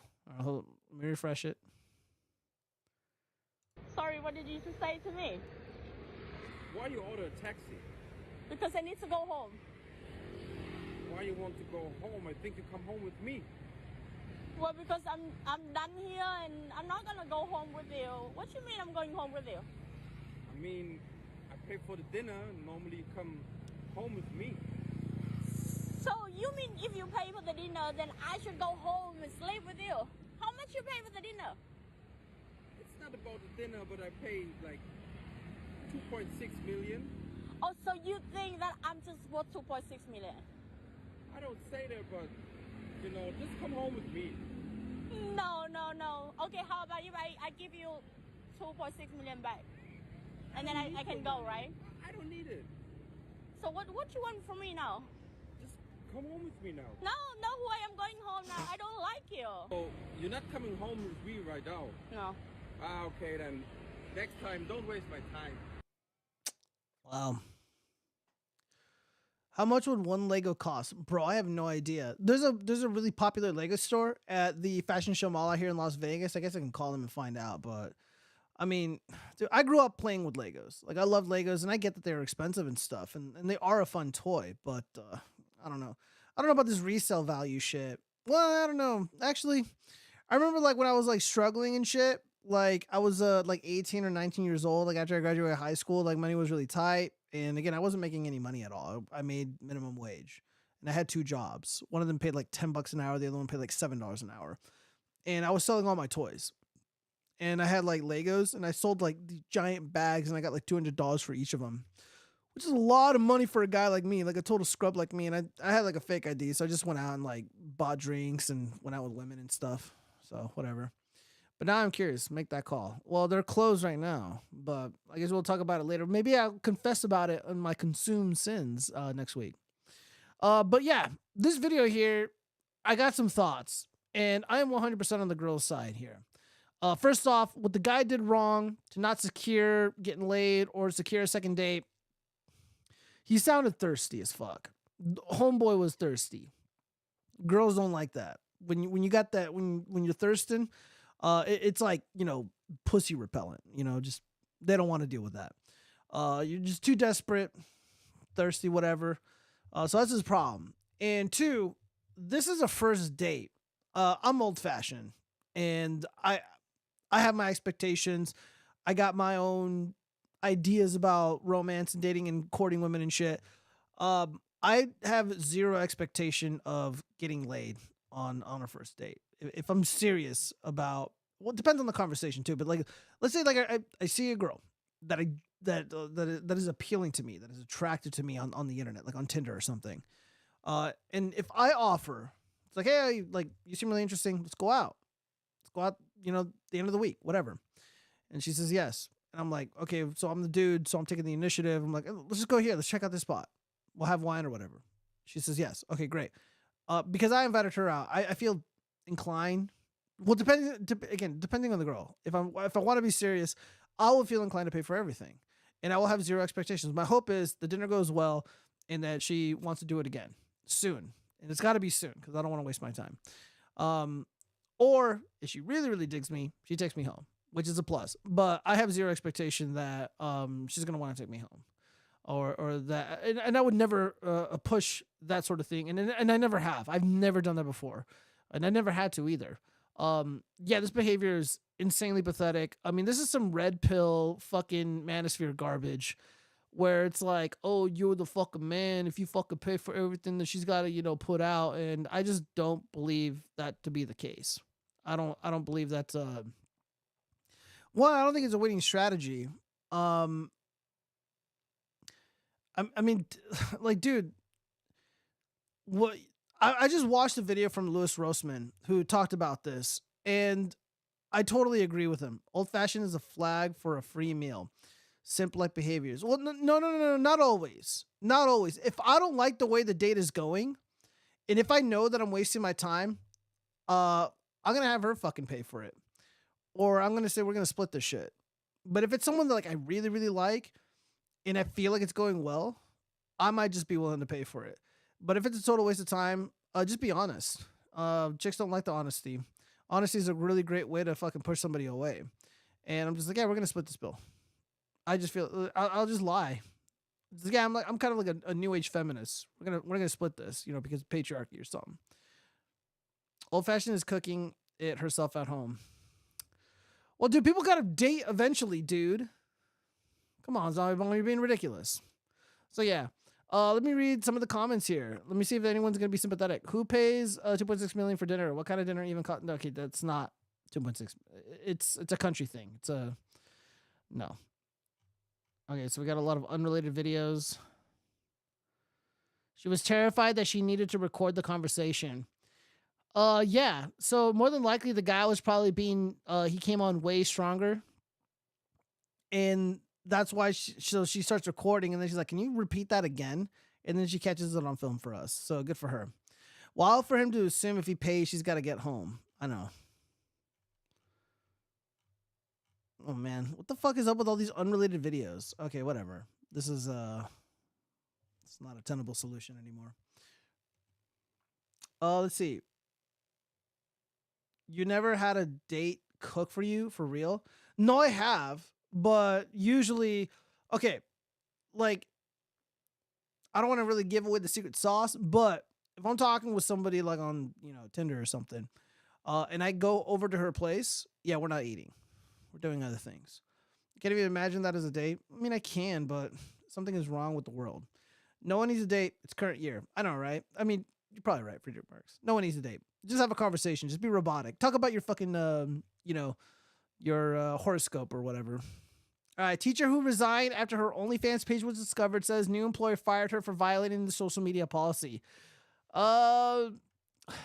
Based? But I also don't like this social media policy bullshit as a reason for terminating the employment of somebody. Anyways, let's just hear what she's got to say. Or let's see if we can get any other information out of this. A former teacher at a high school in St. Louis who resigned after her OnlyFans page was reported to the district officials has been fired just days on a new job. Brianna Copage was a teacher for 5 years, spending 2 at St. Clair High School. She was put on leave in October in 2023 after it was discovered that she was using OnlyFans to supplement her teaching salary. Yearly teaching salary was $42,000, she said at the time. I don't know if I believe that. Also, $42,000 yearly salary, for over 3 months, you don't work. You get the summer off. And you get holidays paid. And your wages are guaranteed to go up because you're a government employee. But she wants supplemental income, because she's for the streets. After her OnlyFans page became public, Kobach told KMOV that she made $1 million on the platform. Again, I'm not going to make any comments about her appearance, but there's no woman that I would race to pay money to see naked. After leaving the district, Kopich told KMOV that she struggled to find her purpose. I just can't find my purpose. I just need to grow as a person. So here's a picture of my giant pussy, is what she said. And then she uploaded nudes on her fucking OnlyFans. Yeah, she's got an OnlyFans, red flag and for the streets. Not having to get up to go to a 9 to 5 has been tough on my mental health. Oh, you poor woman. Poor modern woman. Corbett says she got a job with Compass Health as a community support specialist. She told KMOV She gave the company her previous employment history and the correct information when she applied, but she was fired after only days in the office. I lasted 5 days before they put me on leave and subsequently fired me just this month, said Kopich. They admitted that they didn't call my references or Google me before they hired me. They claimed that I violated the social media policy, but will not respond to me with how I violated it. Well, we know how you violated it. Look at this. You make a fucking spectacle of yourself. You're supposed to be working with kids, but you're a pornographer. Disgusting. Disavow. However, if it was just like, hey, I think Trump's a cool dude, and then she got fired for saying that, like on Facebook, it's total bullshit. Let me see. Really, half of your official dates will not be costing a guy a dime because she's cooking the food. Maybe. I support the social media employment policy. If you don't have a social media, you have no worries. She should have offered them lifetime membership. Disavow MTMG. Disavow. Yeah, I'm just glad that, some of these women are being held accountable. Oh, great. Some more modern women shenanigans. Business Insider. My husband convinced me to get pregnant. I had the baby, got laid off, and left him. I'm happy with all my decisions. And people are like, oh, dude, Andrew Tate's the reason why people don't want to get married. All these dudes, are listening to fucking Aiden Ross and, Myron Gaines. I think it's shit like this. Like, this stuff horrifies regular guys. Kat Jones and her husband decided not to have kids and enjoyed a happy marriage for almost 10 years. Disgusting. After her husband became depressed, he decided a baby would make him happy. She eventually agreed. She left her husband, got laid off, and moved in with her family. Okay. Our relationship was built on having carefree fun. Yeah, so this is the problem. So the man realized that all that fun was not fulfilling. There was a hole in his life. Probably the thought of being a genetic dead end horrified him, as it should most guys. But my life hasn't turned out how I expected it to. At 37, I wanted to be running a successful business, happily married, and traveling in my spare time. Again, dude, the fucking traveling. I swear to fucking God, you guys, these fucking bitches want to travel. That's fine. But if you're looking for a long-term partner, chicks who I love to travel, they're a problem. It's a fucking red flag. Again, I'm not like a fucking love guru, relationship guru, but got Snapchat, that's a red flag. Got an OnlyFans, it's a red flag. She likes to travel, it's a red flag. 100%. Like, all these fucking stories, like, again, I don't read these before doing the show.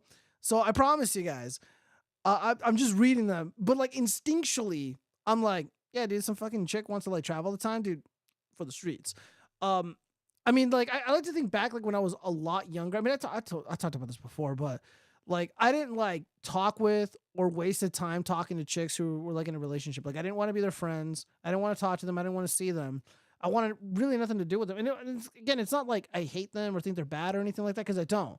But, again, when your boy's in heat, I don't want to waste my time talking to fucking chicks. I don't want to waste my time texting women. That's a waste of my fucking time. There's no point in doing that. And, I mean, even like when I was like working at Tesla, I was working at the HQ, and there was this chick that I don't even should admit this, that I kind of was like, kind of had a crush on, but she ended up having a boyfriend, and she asked, she wanted to add me on Facebook, and I said no.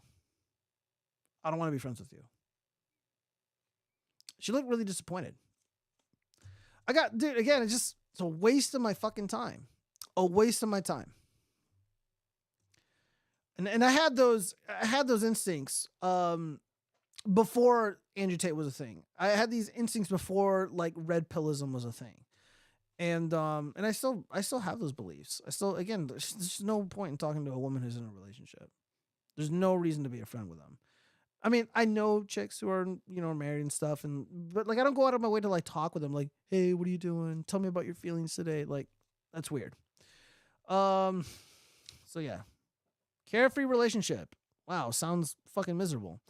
But my life hasn't turned out how I expected. I wanted to be traveling, blah blah blah. Let me see. But instead, I'm a single mother to a 2-year-old, divorced, jobless, and living in my childhood home. Why did they date? Why did they divorce? Where's the divorce at? I'm so broke that I've had to let strangers live in the house we bought because I can't afford to pay utilities or the mortgage. How are you going to run a successful business if you can't even like get your personal finances in order? You wanted to do all these things. You're 37 years old and you failed miserably. Good riddance. All this happened because my now ex-husband convinced me to have a baby. At the time, I knew it was a bad idea and that we weren't in a strong or healthy place in our marriage. But saying no felt like depriving my best friend of his heart's desire. I have always been an opportunist, willing to give anything a go, and I enjoy learning new skills. I felt I would approach motherhood in the same way. When he asked to have a baby, I was working for a great company with amazing perks and loving life. He worked the night shift in a factory. Although the pay and progression were good, it wasn't the future he had envisioned. He became dark and depressed, then decided that a baby would make him happy. I eventually agreed. Having a baby wasn't the dream my husband expected. Our daughter was born with silent reflux, meaning stomach acid rose up her esophagus. For almost 5 months, I put her down only to change her diaper. We barely slept, me and the baby, yet it was my ex who couldn't cope. He became bitter and neglectful, refusing to help with anything, and calling me lazy when I asked. All right, so I'm actually kind of on the mom's side here.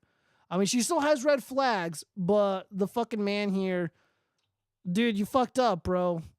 Dude, like, marriage, fatherhood, being a significant other, like, that never ends. Till death do us part.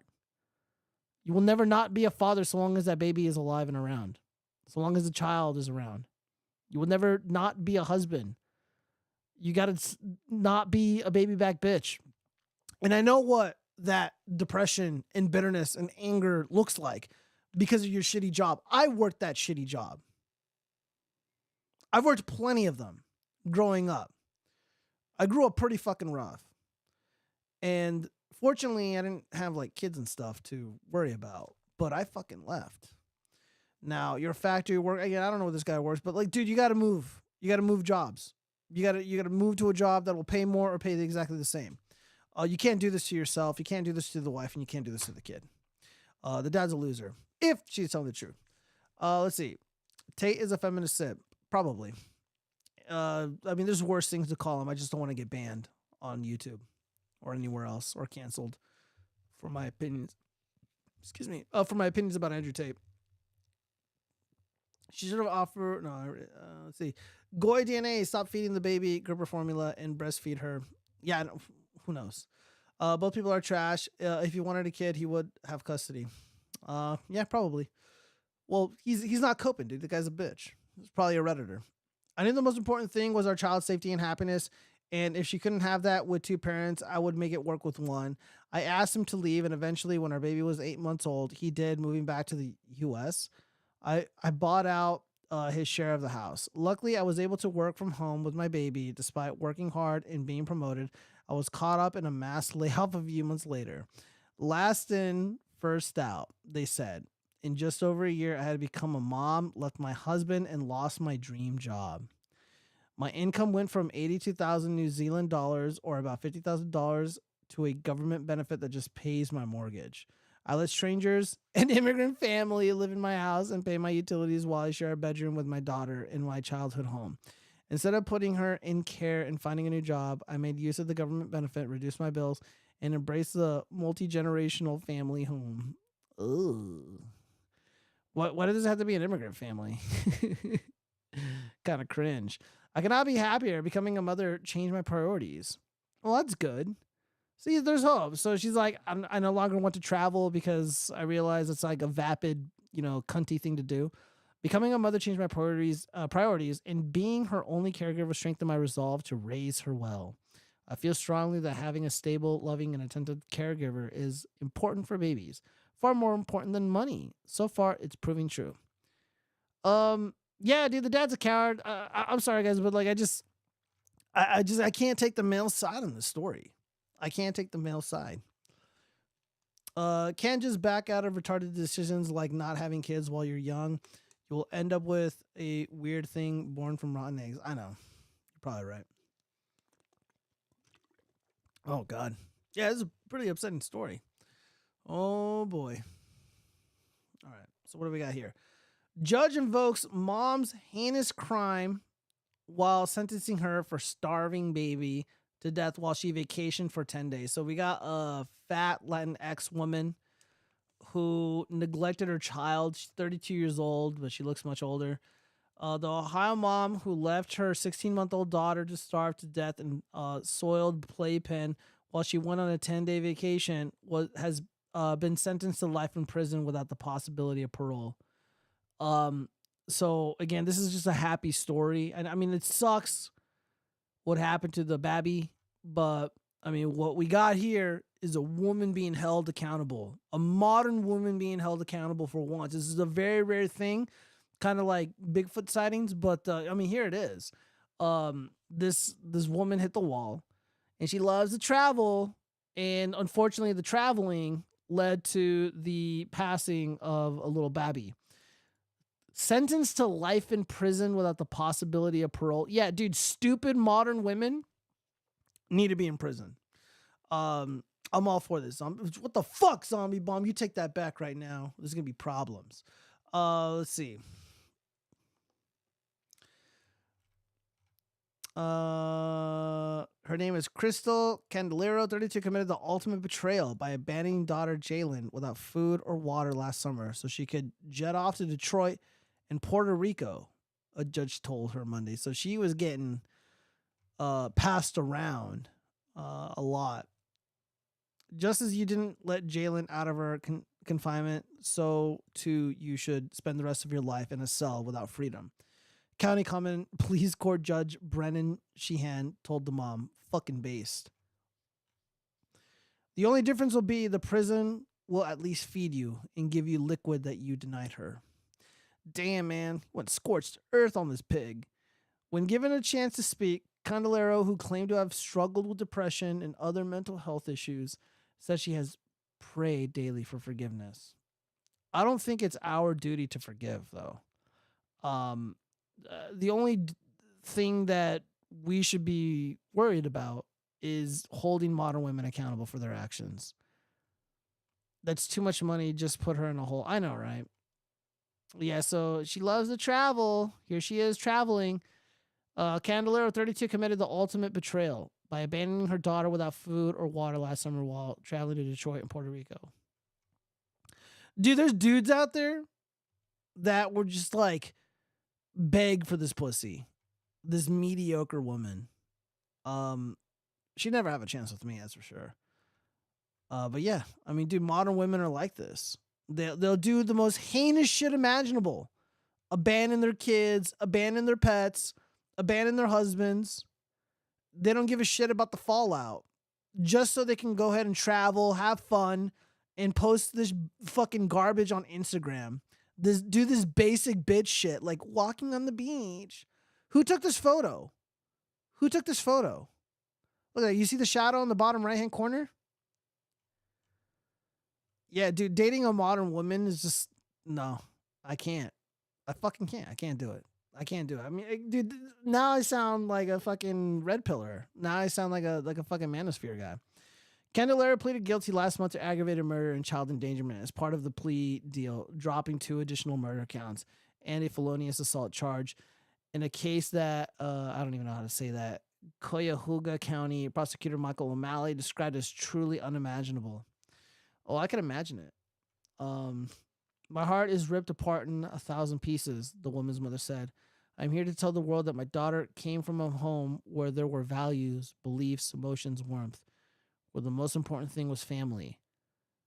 Well, it's kind of hard to believe that when this fucking, this pig is parading around like a fucking 304 on the beach. Where's the warmth? Where are the family values? What man took this photo? What man was she with? Getting dicked down by random men?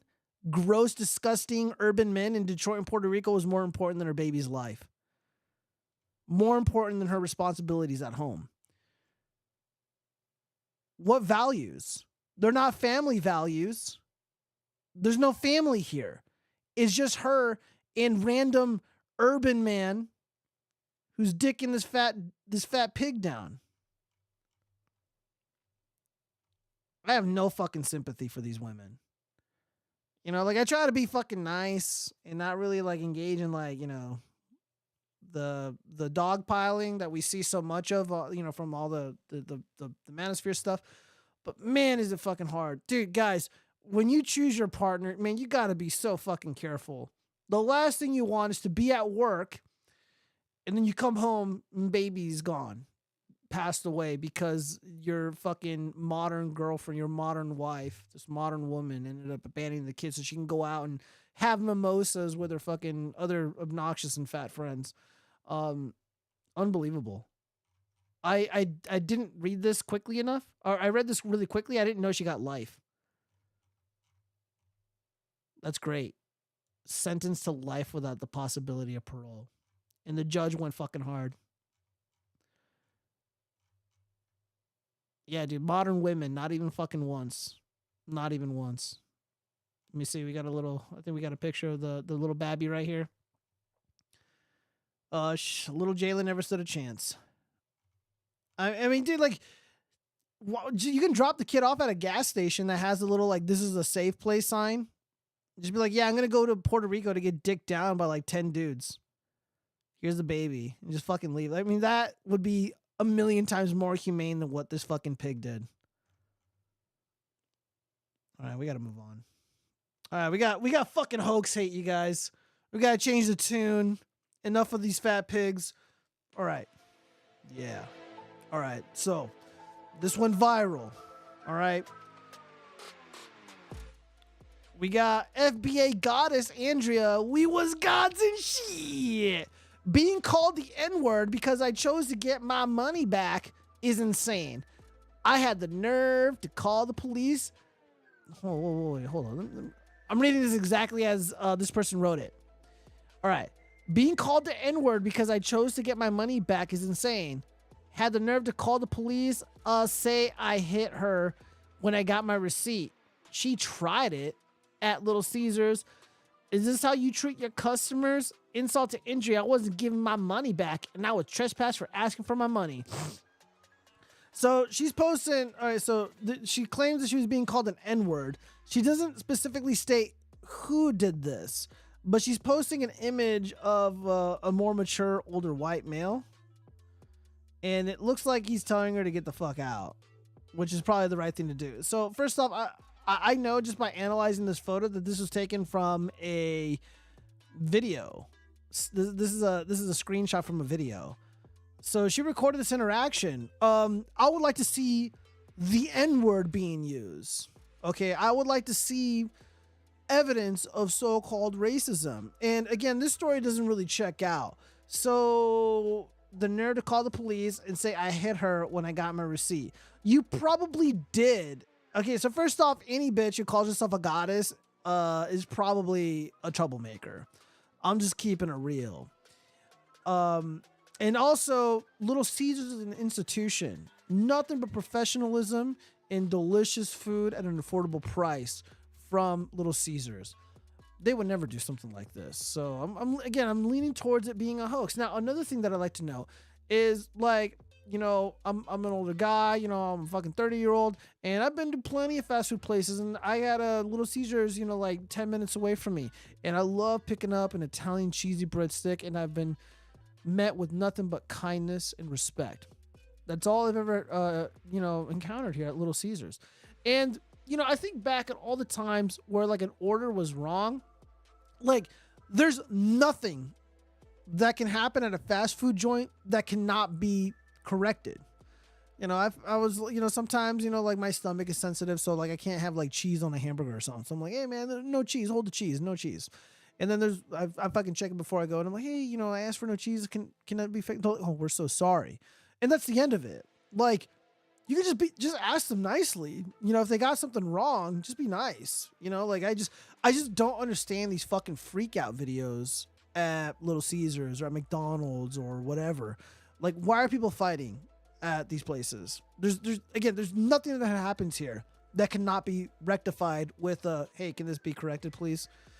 Seriously, like, I just don't get it. So I don't believe this woman for one bit. Again, you were just asking for your money back? Nah, I'm not buying it, man. I'm not buying it at all.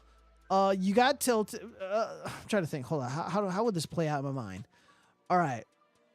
All right. So, this pig, the FBA goddess, she goes in, she orders something. She doesn't get what she ordered. Maybe they made a honest to God mistake. She's like, oh, it's not what I ordered. What the fuck, blah, blah, blah. And they're like, okay, well, maybe we can fix it. Like, we apologize. And she's like, no, fuck all that. I want my money right now. And then she was giving them fucking attitude, and she probably swiped at them. FBA goddess probably started some shit. And they were telling, and she's like, fuck it. Just call the cops. Get this fucking bitch out of there. And then this guy was like, get the fuck out. Pointing at the doors, like, just leave already. God damn. And now she's accusing them of calling her the N-word. Again, I would like to see evidence. I know for a fact that these images were screenshots from a video. Post the fucking video. You fucking lying sack of shit. Of course, Little Caesars with the gold check mark, they write, this sounds like something we need to hear more about. Please send us a private message with more details. And I of course, chimed in.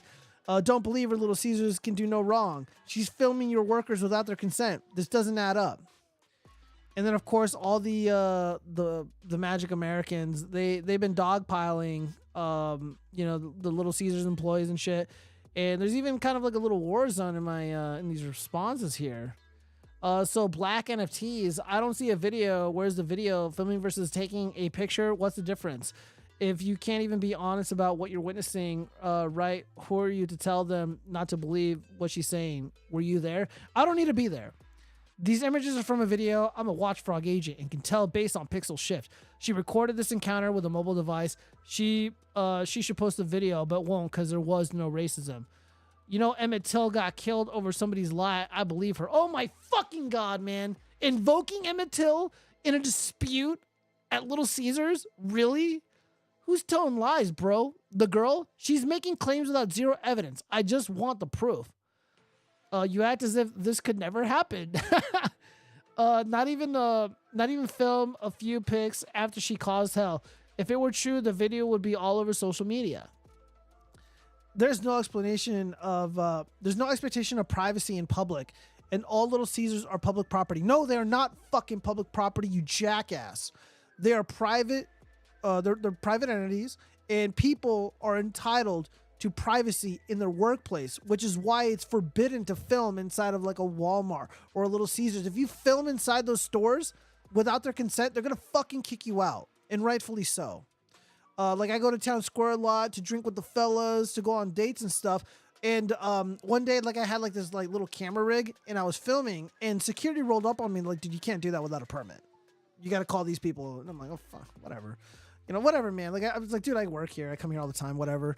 And I don't mean to be disrespectful. It was annoying, but like, again, those are the fucking rules. Again, there's an expectation of privacy in somebody's business, place of business. It's not a fucking, courtroom or something. And even then, some courtrooms do extend privacy to the citizenry, depending on the nature of the case.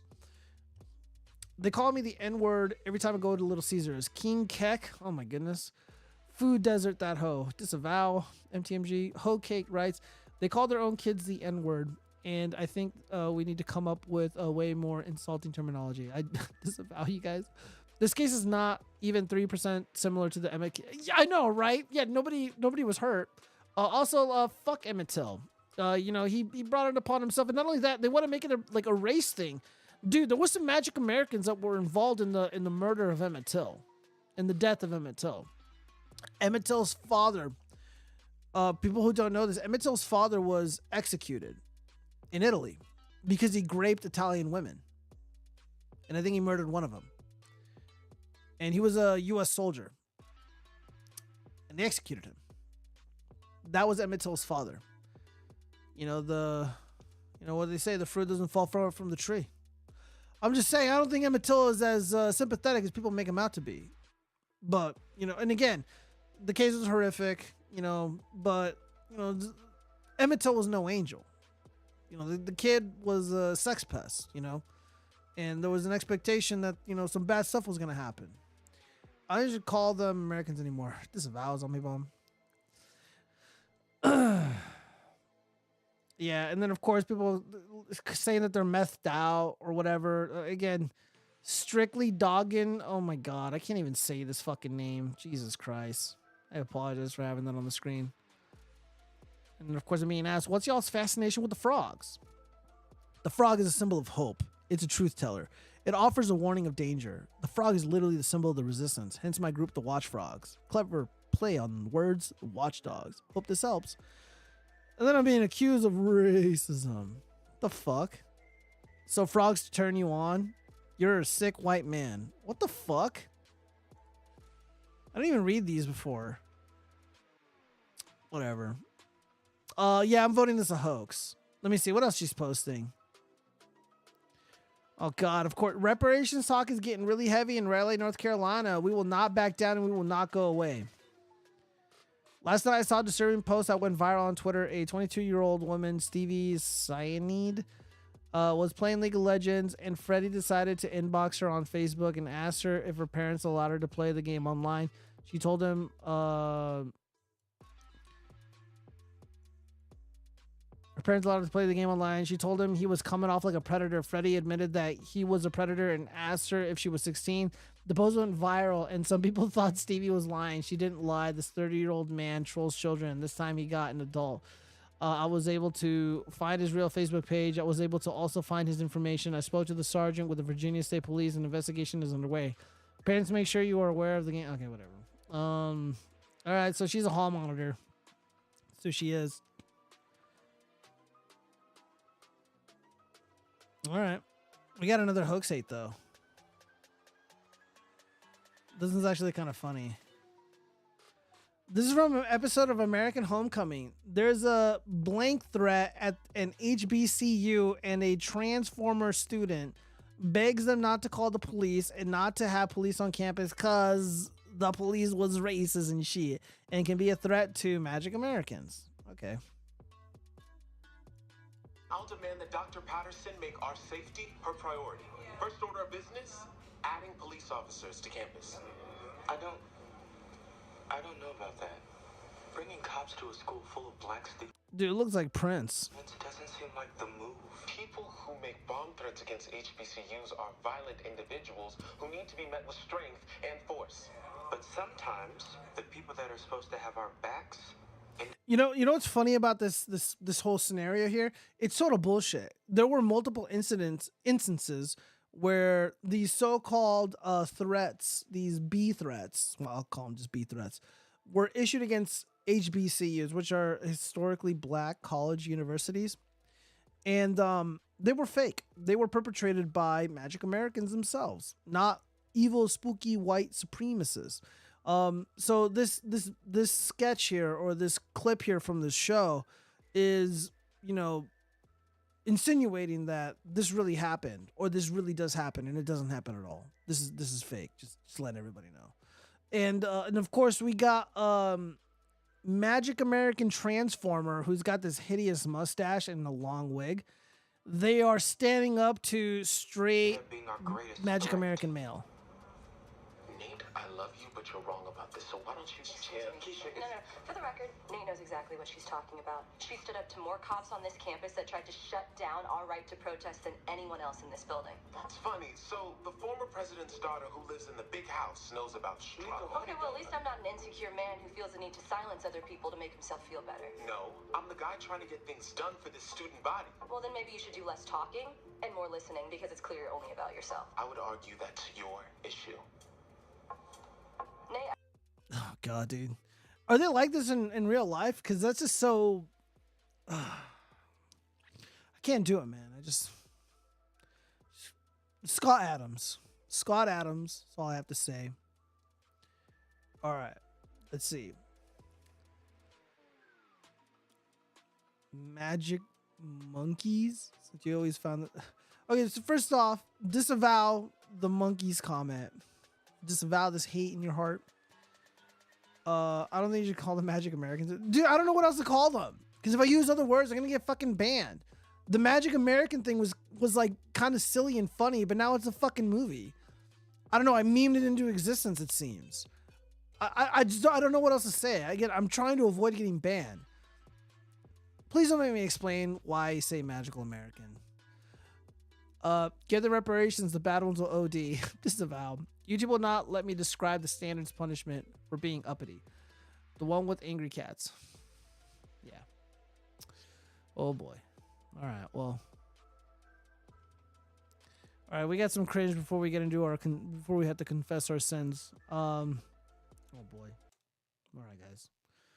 What do we got here? Can you just shut the All right, hold up. All right, so we got 2 clips, ultra cringe. Let me know what you guys think. Yo, what the fuck is up, TikTok? I'm here with my boyfriend of 3 years. I think. Can you just shut the fuck up, please? Thanks. That's crazy. Yeah, dude, we got to ban TikTok. I'm on Team Biden, I guess, on this. This is pretty fucking difficult to watch, man. I just can't imagine doing this. TikTok has been a very net negative for the country and for the youth. What is going on here? Jesus. I miss those moments where comment actually relates to post.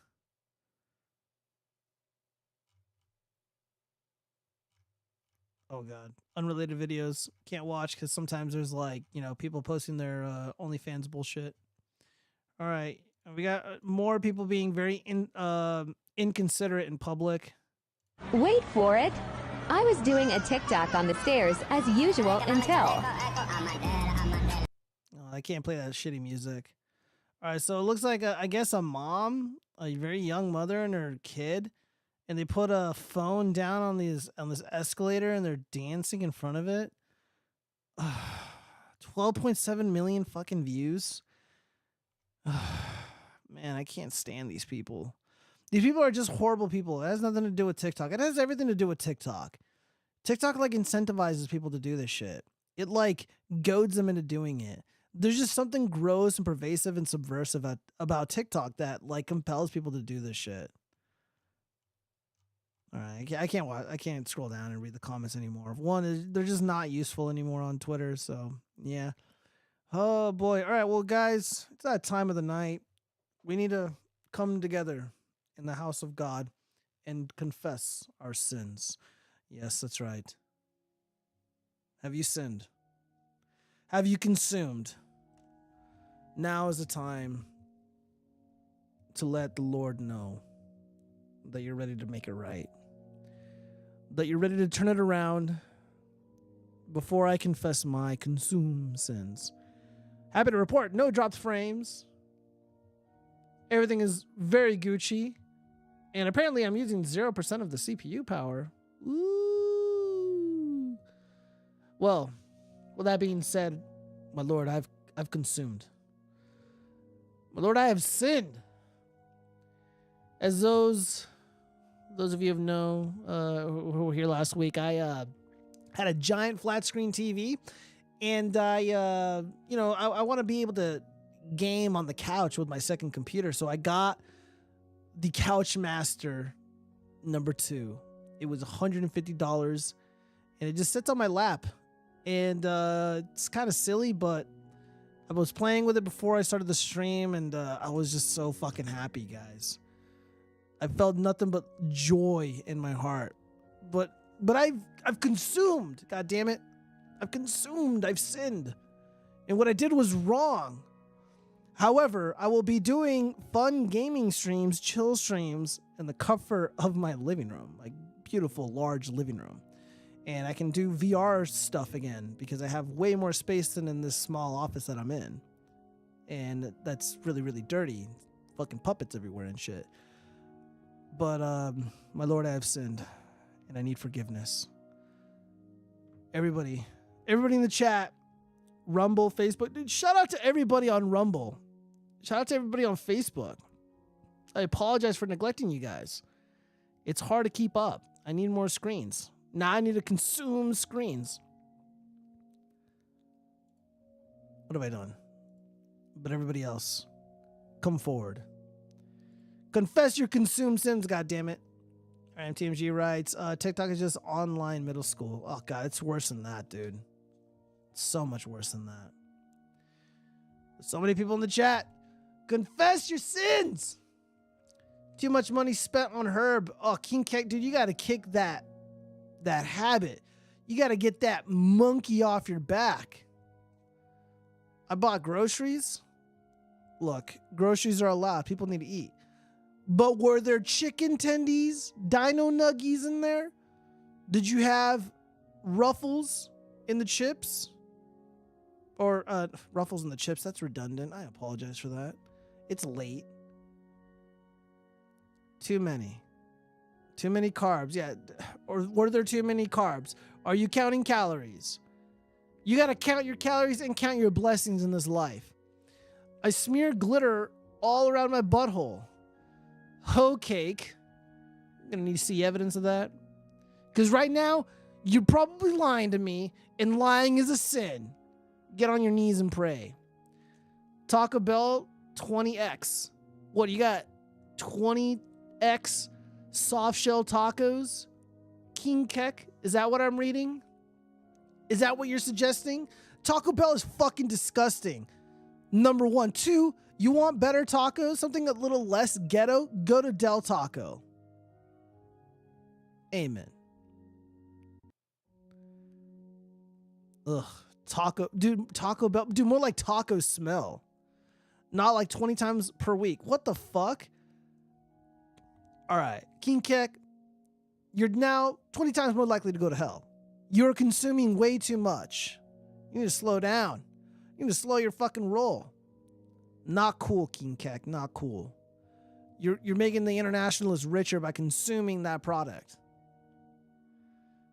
Ugh. Gorilla emojis in the chat if you think Taco Bell is disgusting. I want gorilla emojis in the chat to counter King Kek's addiction to consuming the most disgusting food in America. How could you, man? What is wrong with you? I don't think God will forgive you. Maybe you will be forgiven, but you will be denied entry into his kingdom. All right, now we got these disgusting tacos in the chat. This is the second time there's been mutiny in the chat. Disavow. All right. If I don't see gorilla emojis in the chat, what we have here is complicity in sin. All right. Oh God, zombie bomb, no! Oh God, no! Oh no! Oh no! Someone just posted a gorilla emoji being shot at.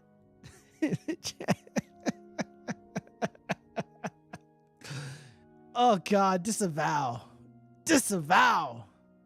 Ugh. All right, well, we don't got a lot of consumed confessions this week.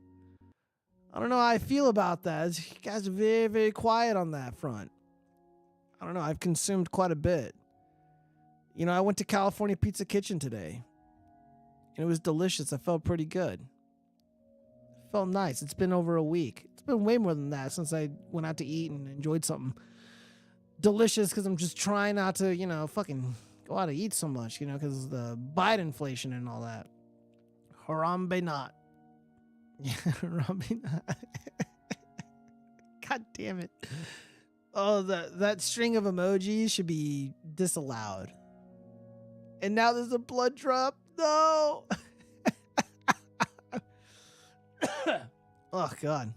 What else have I consumed? Yeah, just a couch Master 2 lap board. Fucking juicy. I don't know. I'll probably make a video about it. Should be pretty good. Well, oh no, I can't think of anything else. I'll say 3 Hail Marys right after the show. All right. Well, that's enough of that.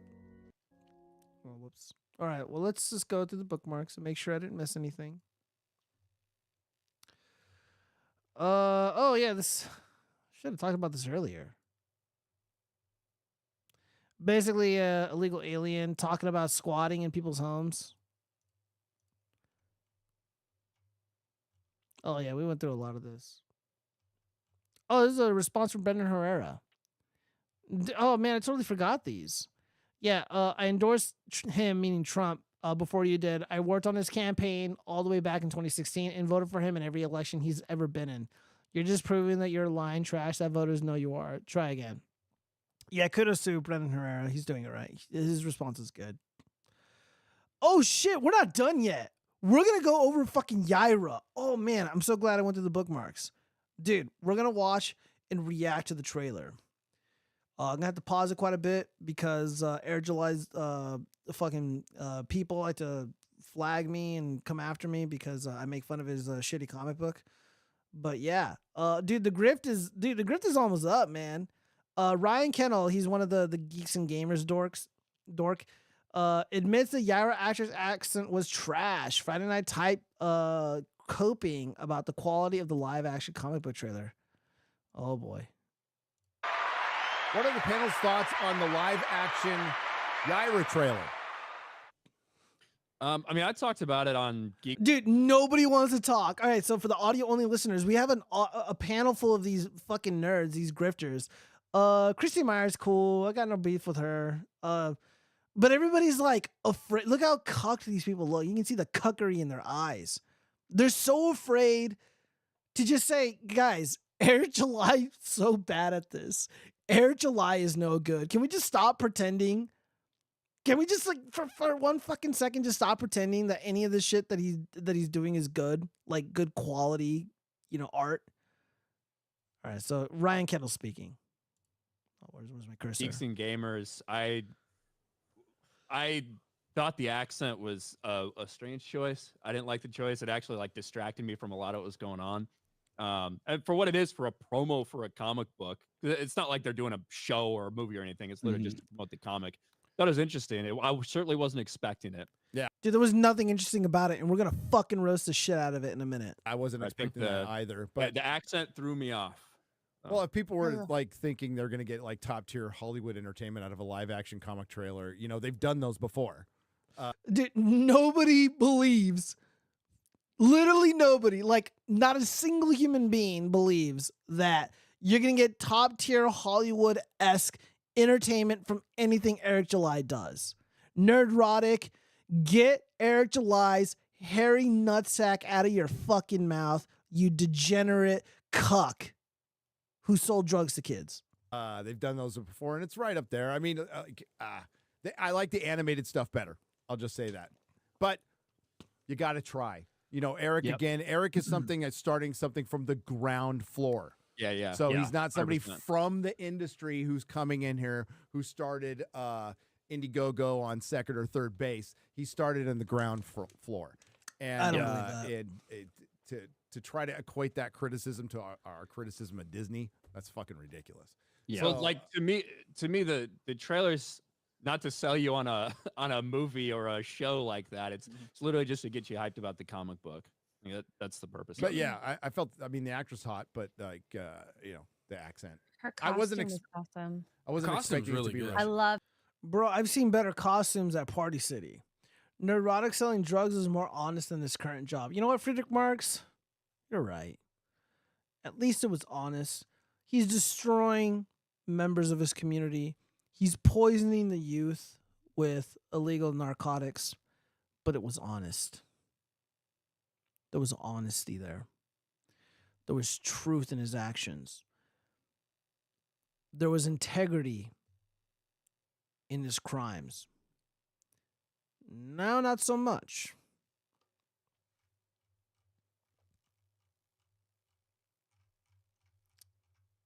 Let's go over to YouTube.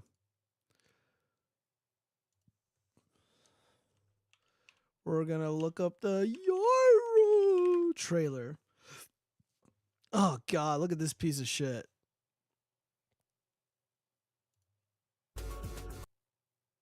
Oh good, it's not that long. Most of this is just fucking end credits. Dude, you got end credits on a trailer for a promo for a comic book? Oh God, what a fucking shitter Eric July is. Here, let me reformat this a little bit better. All right, here we go.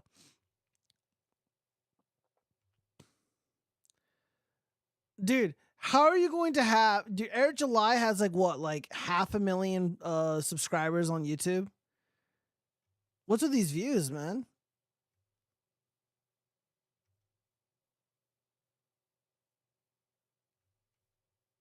I know, right? Unironically, yeah, it did have integrity. LOL, you look for a drug dealer while now he is pushing the goy slot BD on the kids. I know. Dude, this is not a well-received trailer. Look at these comments. Is this a parody? Question mark. I like when she transitioned from Russian to Scottish. Thanks for the heads up. Don't be threatened. She's on our side. I'm done.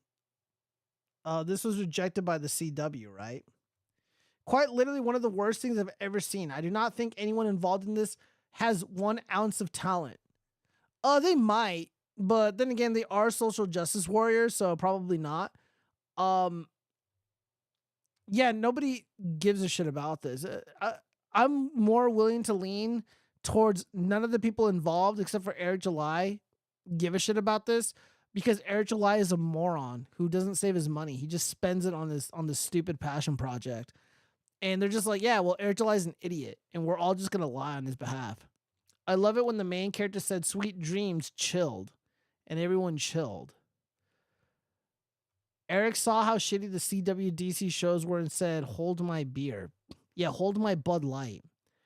And shave my hairy arms. I've never seen a trailer with movie credits before. This must be what Eric meant when he said he was NDA'd out of his mind. Adopt or die? Question mark. Yeah, dude. Let's have we're gonna have fucking we're gonna have subtitles here. Ripetard Studios. Here, I think I gotta be in the frame so I don't get fucking flagged.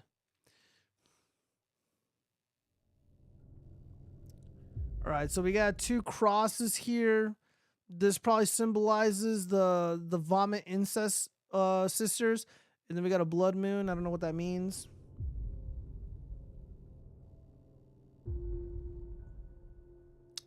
Okay, Twisted Twins. Oh yeah, they're very twisted. They're so twisted they drive around in what they call a grape van and photograph little children. It's on Twitter. There's plenty of evidence. All right, so by the way, this is a live action trailer for the YAIRA comic book. This is gonna be tough. I've trained my body to do things that people like me shouldn't be able to do. But unfortunately. And further proof, this is a self-insert. Eric July is narrating this piece of shit. And I guess his character, who's wearing Timberlands, is falling out of the sky and landing on a car. For me, flying ain't one of them. Don't follow me.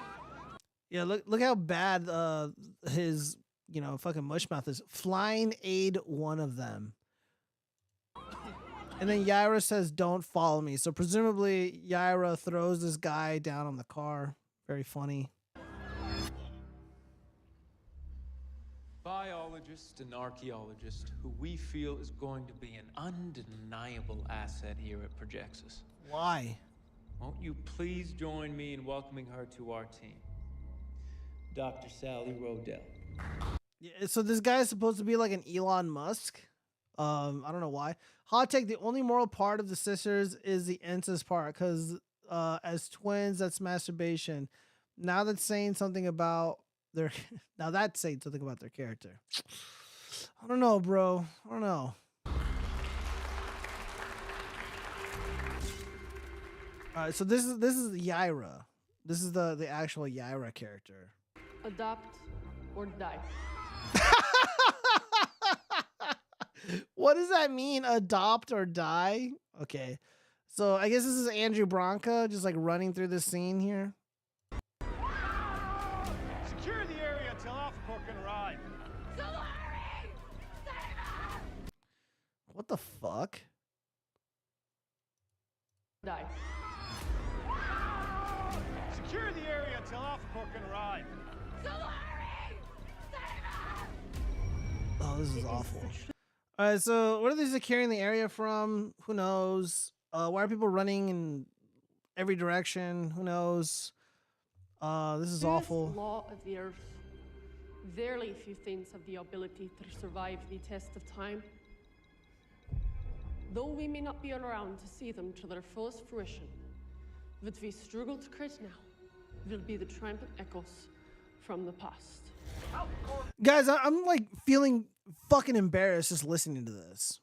Man, this is some fucking terrible writing. The chick scream is the fat sister. Oh, is it really? I had no idea. It happened so quickly, I couldn't tell. I mean, I don't know. Maybe they had fun because, you know, it's not their money. It's Air July's money. Or it's the money of their pay pigs. Air July's pay pigs paid for this. This low effort shitty promo. This is supposed to get people excited for YAIRA, the comic book. Apparently it made $1 million already, or over $1 million, and this video only has 36,000 views. And nearly it's like almost ratioed, but not quite. And again, there's supposed to be like pandemonium. These like military dudes cordoned off what appears to be like a courtyard in front of a corporate building, and then there's YAIRA wearing gym clothes that like female influencers wear to, I don't know, get oogled at. 5 minutes? What do you mean hold the line? Hold the line from what? Like none of these people have weapons. Dude, here, let's go back. All right, so this guy right here doesn't have a weapon. Dude has a fucking megaphone. I don't know why he's yelling. There's literally nobody here. There's like, I don't know, someone getting dropped off in an Uber on the back over here, the back top left. There's these like random humans just standing around like, what the fuck is all this shit? And there's like an SUV right there. What is any of this? None of this makes any sense. This is so low. Dude, this is like, dude, like kids in high school can like produce something like way better than this. 5 minutes! Hold the line! 5 minutes? Thanks for the heads up. I was here. I lived. I am still here. I'm on you. Let's listen to that closely again. All right. Let's take a listen to this shitty dialogue really quick. I was here. I was here. I lived. I lived. I am still here. I'm on you.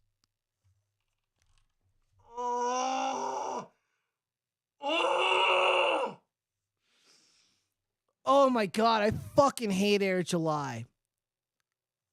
I was here. I'm still alive.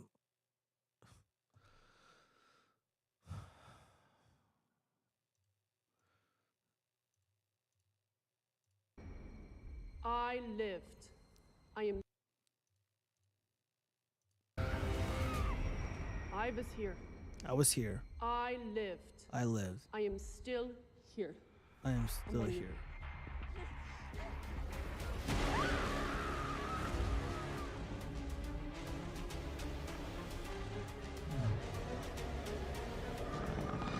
Sweet dreams, chilled. Sleep dreams chilled. All right, where are my captions at?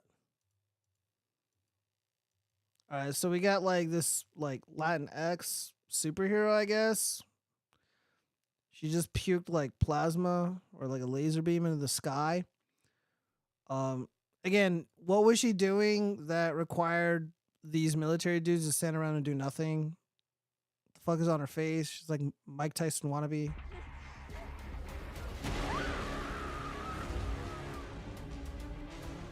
Oh man, dude, how embarrassed would you be to be like a part of this?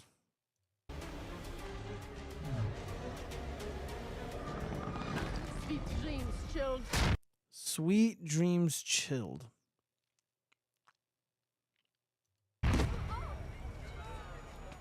Wow.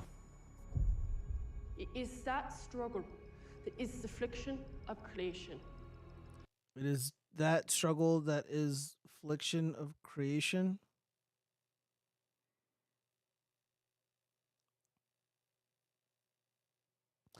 I would love to get a hold of Eric July's like project papers from when he was in college, or like any essays that he wrote when he was in college. I have a feeling that the guy is such a condescending douchebag. He's so insecure when he writes whatever he's writing. It's overly verbose, and there is just a hodgepodge of words that he thinks sound really smart, but they don't make any sense at all, and it fucking sucks. But because Eric July is a thug, nobody cared to tell him, like, hey, dude, like, your writing is fucking garbage. You're never going to go anywhere. And people just didn't waste their time. But now he's made millions of dollars selling the worst comic book ever with the worst writing imaginable. I know Vito thinks that the Ghost Rider was involved, but until I see sufficient proof, which, by the way, I think he's right, but officially, though, he wrote these. So terrible. Like, unfathomably bad.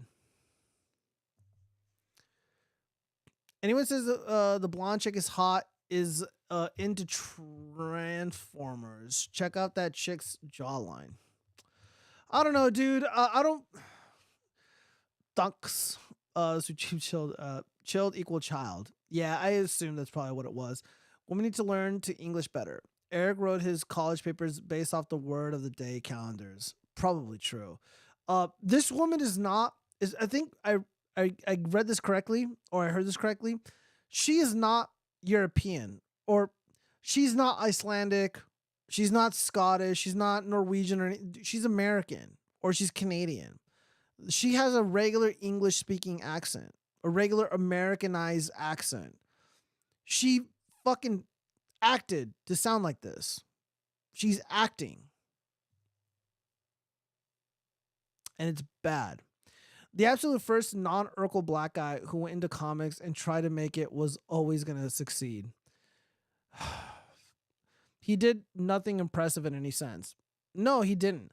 Well, dude, that's the thing. Like, the only reason he is successful is because he had a very, very large audience. And he had a music career, I guess, if that's what you want to call it, that was, like, not bad at all. Because the backwards music is pretty decent. And, like, and he had an ecosystem of these fucking nerds, these dorks, like the Quartering and Sturgis and shit, who are going to prop him up and lend their audience to him because they don't want to be seen as racist. Because, you know, now they have, like, a magic American to, you know, fall back on and shit. The sisters are Caucasians. I told you about the American Northern problem. The CQ has to be answered. I guess. But yeah, no, so this woman right here, the YAIRA character, she's not like from Europe at all. However, the jawline thing I wanted to address. The camera angles are very weird, and also, like, cameras, there's a saying that cameras add weight to individual, and it's like, oh, well, the camera will add 5 pounds, the camera will add 10 pounds. And the reason why they say something like that is because of the camera lens and the distortion effect. That's probably not the right term, but the camera lenses distort the image that you're looking at, so it doesn't give you an accurate representation of an actual human being, of the person that's actually on film, depending on the camera that you use. I know there's ways around that now, but I have a feeling that they don't really understand that. So I don't know, like, I'm not here to, like, criticize the way that this woman looks, but if she looks kind of off, it's probably because of the camera lens and their inability to make her look more natural, more human. Whatever. All right, I would like to thank Mr. Eusebio for allowing me the opportunity to discover and create, alongside my esteemed colleagues at Projexis. What's with these stupid fucking names? YAIRA, Projexis, Horseman, Gooding. Like, so fucking stupid, man. Like, what I noticed from when I was at university at UNLV and I was in a screenwriting course, there was we had to do, like, a really, really short story. This one girl ended up, like, she wrote something a long time ago and she made it, she condensed it. and it was like some kind of like Lord of the Rings young adult type bullshit, but with, and all the characters' names are stupid. When somebody injects their characters with, or when somebody gives their character like a really stupid fucking name to make them sound like more like cool or whatever, to give them more like flair, that's compensation. They're compensating for a lack of character.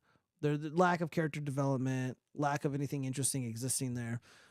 So yeah, when I see Gooding and Horseman and YAIRA and Larry Shungite and all these stupid fucking names, that's Eric July overcompensating for a lack of a story.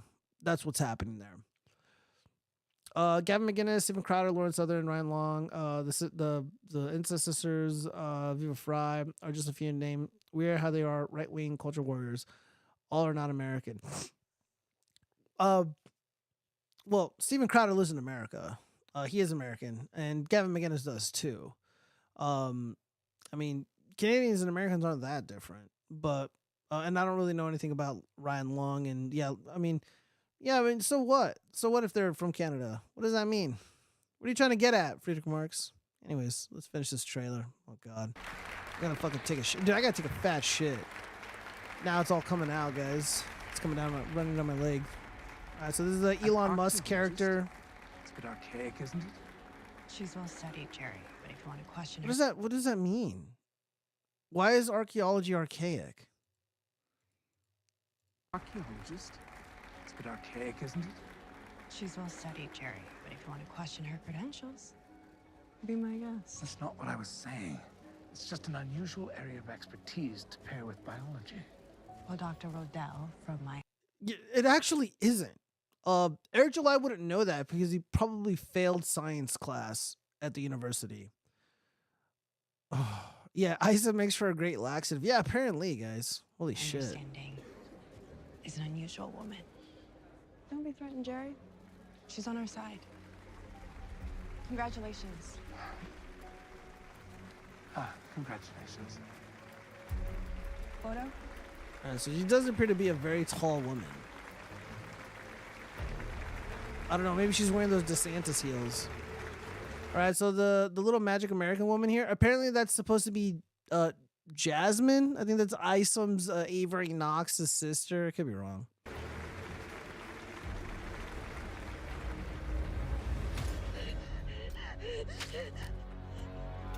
You took that like a chump. You took that like a chump. Read that right? You took that like a chump. Were you trying to knock me out? No, it was meant to be a death blow. Were you trying to knock me out? No, it was meant to be a death blow. Okay. YAIRA, stand down. God. Oh man, that was fucking rough. Oh man, that's some bad fucking writing. This is some of the worst writing in a comic book I have ever encountered. This is one of the worst trailers I've seen in God knows how long. Hey, when you punch me, were you trying to hurt me? I know, right? Bro, like, why is Eric July so popular? Like, what? Okay, I get why he's popular because I get the whole, like, oh, God, I'm on my haters. Oh, shit, who put you? But, like, why the fuck is, like, Isom as successful as it was? After the first one, like, I get it. People went in with good intentions. You know, there was a lot of goodwill there. But after the first one, like, was a fucking stinker. Like, people should have just given up. And you know what's, like, the funny thing is, like, I gave him the benefit of the doubt. I'm like, hey, you know, that backwards band is all right. The music's all right. I know some of, like, the lyrical content is kind of cheesy because it's like, yo, you got to respect yourself. You got to take self-accountability, blah, blah, blah. But it wasn't bad. I thought it was kind of well made. Like, music is his thing. He's got a good singing voice. So I called him an artist because I think he was.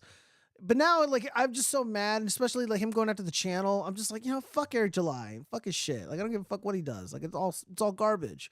Yeah, this is bad. So Nerdrotic is shilling this garbage, this trash.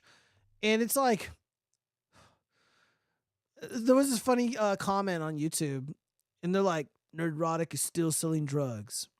And that drug is called neurotic. I'm like, oh, okay. Let's see.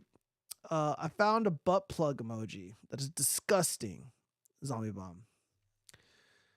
Let me see. And then there's awful music. This is awful music. It sounds like DRM free music that you can find in the YouTube library for creators. I don't know about you guys. Are you guys hyped for YAIRA? God, these themes are so fucking dumb. It's for you. Oh, thank you. Yeah, let me just plug my butthole so I don't shit myself watching this.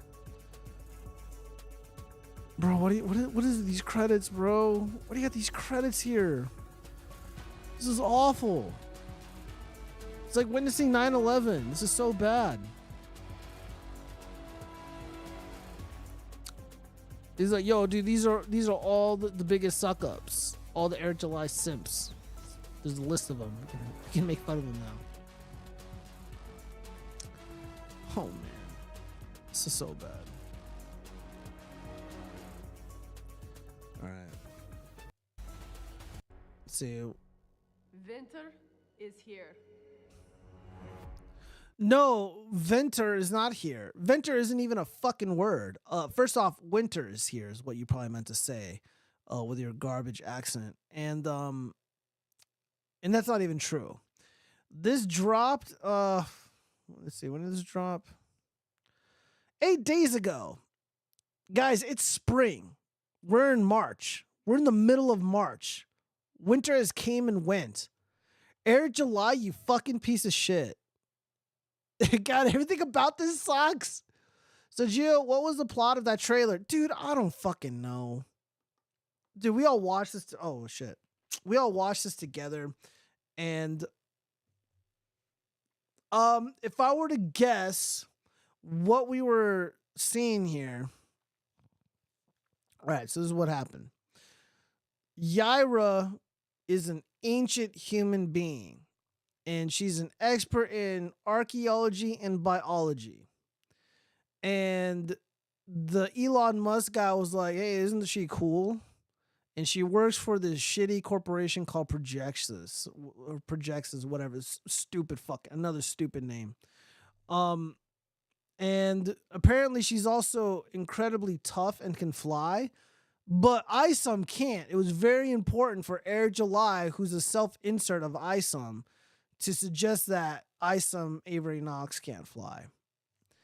And YAIRA ended up hurting emo girl who pukes laser into outer space, and it posed a threat, and an area had to be cordoned off, but nobody was armed, and nothing happened. And then we hear the Celerity guy, I think that's who it was. It was one of the Alpha Core retards saying, like, stand down. Stand down from what? I don't understand. This makes any fucking sense. It has no fucking plot. It has no fucking plot. The fucking trailer sucks. YAIRA sucks. Eric July sucks. None of this makes any fucking sense. Holy shit. Man, I'm gonna get an aneurysm just thinking about this. A magic American man has to be weaker than the white woman. White pussy with blaster sad boys. Yeah, dude, Eric July probably banged one of the Sausage Sisters for sure. He's just like, oh, I'm gonna get into comic book, with white women in now. Whoop, whoop, joop, whoop, joop, joop. Like that's probably what he did. That's probably his intent. Dude, like he definitely cheated on his wife. I'm willing to bet fat cash. Cause he's just so fucking weird about everything about this is fucking weird. YAIRA sounds ebonic as fuck. Yo, YAIRA? Yeah, probably. All these names are fucking stupid. Dude, like Eric July was, not Eric July, Ethan Van Sciver he suggested that, like, all the characters in the Isom universe, in the Ripperverse, the Rippertardverse, they're all the names are related to people in Eric July's life. Like, Gooding is literally like the last name of one of like his bandmates and shit. I gotta find the post again, but it was so fucking funny. One is a 2-for-1 sale. What's better than a white woman? 2 white women, Eric for sure. Oh, dude, disavow. But you're probably right. Let me see. See if I can find anything funny. Oh shit, still on Justin Smith. What happens if I type in awesome? So you didn't read the book? Oh, hail the Lord. Go fuck yourself, douchebag. Rippaverse goalpost. Wow, Air July, Rippaverse and ISOM are trending. Let's get YAIRA trending. Bro, the only reason why Air July and ISOM would be trending is because people are fucking making fun of them. Well, Hollywood is failing, and that's a good thing. Dude, Nerdrotic's got 1 million subs now. Dude, I just got to turn into a retard and just start criticizing Hollywood nonstop. But I actually want to like weasel my way back in, and hopefully like me writing the books and stuff, it's like, you know, like a positive thing. And I don't want to trash, you know, Hollywood too hard, even though like I'm in total disagreement with them and kind of boycotting a lot of their shit. But yeah, dude, like here's the deal. Here's the deal, guys. Like I always impress upon people, do not become the things that you hate, and don't become like the people that hate you. So a lot of these guys, just think about that for a second. Like a lot of these dorks in the griftosphere, they hate woke Hollywood. They claim to hate woke Hollywood. They hate wokeness, and they hate the Transformers and the rainbow people, whatever, which is whatever. That's their opinion. But they want to be in Hollywood. They hate the thing, or they want to be the thing that they hate, and they're turning into the things that they hate. You got to become post woke to get back in with the in the good books. I don't know about that. We'll see. You did that already? Yeah, probably. Oh God, what else? What else did I miss?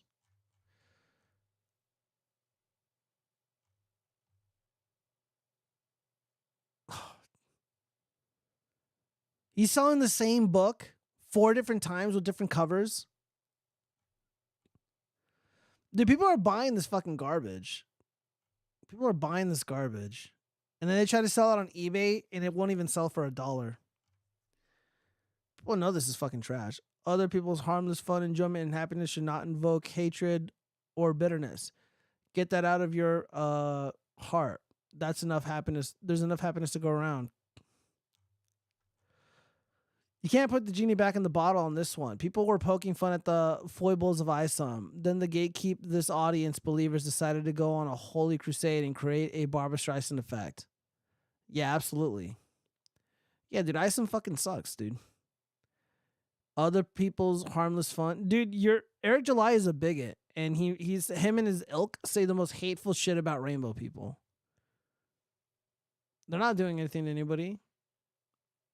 But now when you're the hairy ass crack of a joke, oh no, we're just having fun, man. She.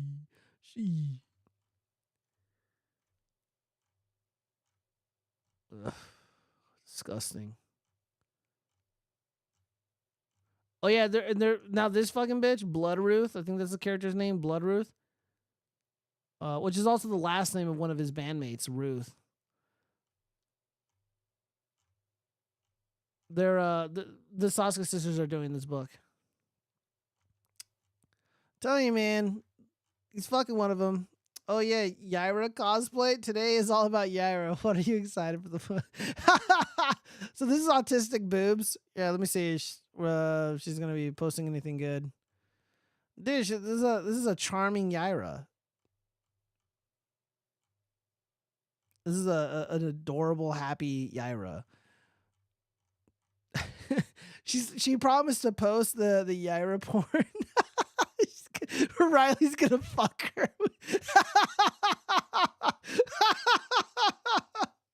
Any day now, I don't like, dude. Like as soon I told her, I was like, look, as soon as it drops, I'm gonna spam the fuck out of that to like Melanie Mac and Eric July, Nerdrotic and Jeremy from the Quartering and Geeks and Game. All the Jeremys. Hail the Lord, dude. It's gonna be fucking hilarious. Oh my God, it's gonna be so goddamn funny. Yeah. ISOM, what a fucking piece of shit. Let's see. I'll buy it when it's $2. No, don't buy it at all. Don't give this guy any money. Eric Delana needs to go out of business. It will be my consumer confession. Please don't give him any money. Everybody knows it's a piece of shit. You don't have, it's like going to go see like Indiana Jones 5. Like you don't have to. Like people just know that sucks. I'll take Eric July's wife off him if he keeps acting up. Don't want to be a black man cucked by a white fella. Oh, yeah. I mean, I don't know. Well, she's already getting cucked, dude. Like, someone's got to save her. Because I genuinely believe he's cheating on her with one of the Sausage Sisters. Or probably both. Because they're both fucking weird.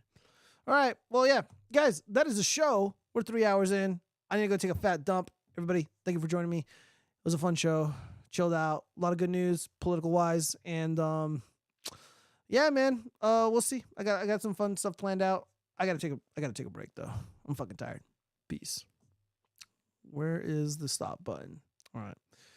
All right, good night, everybody.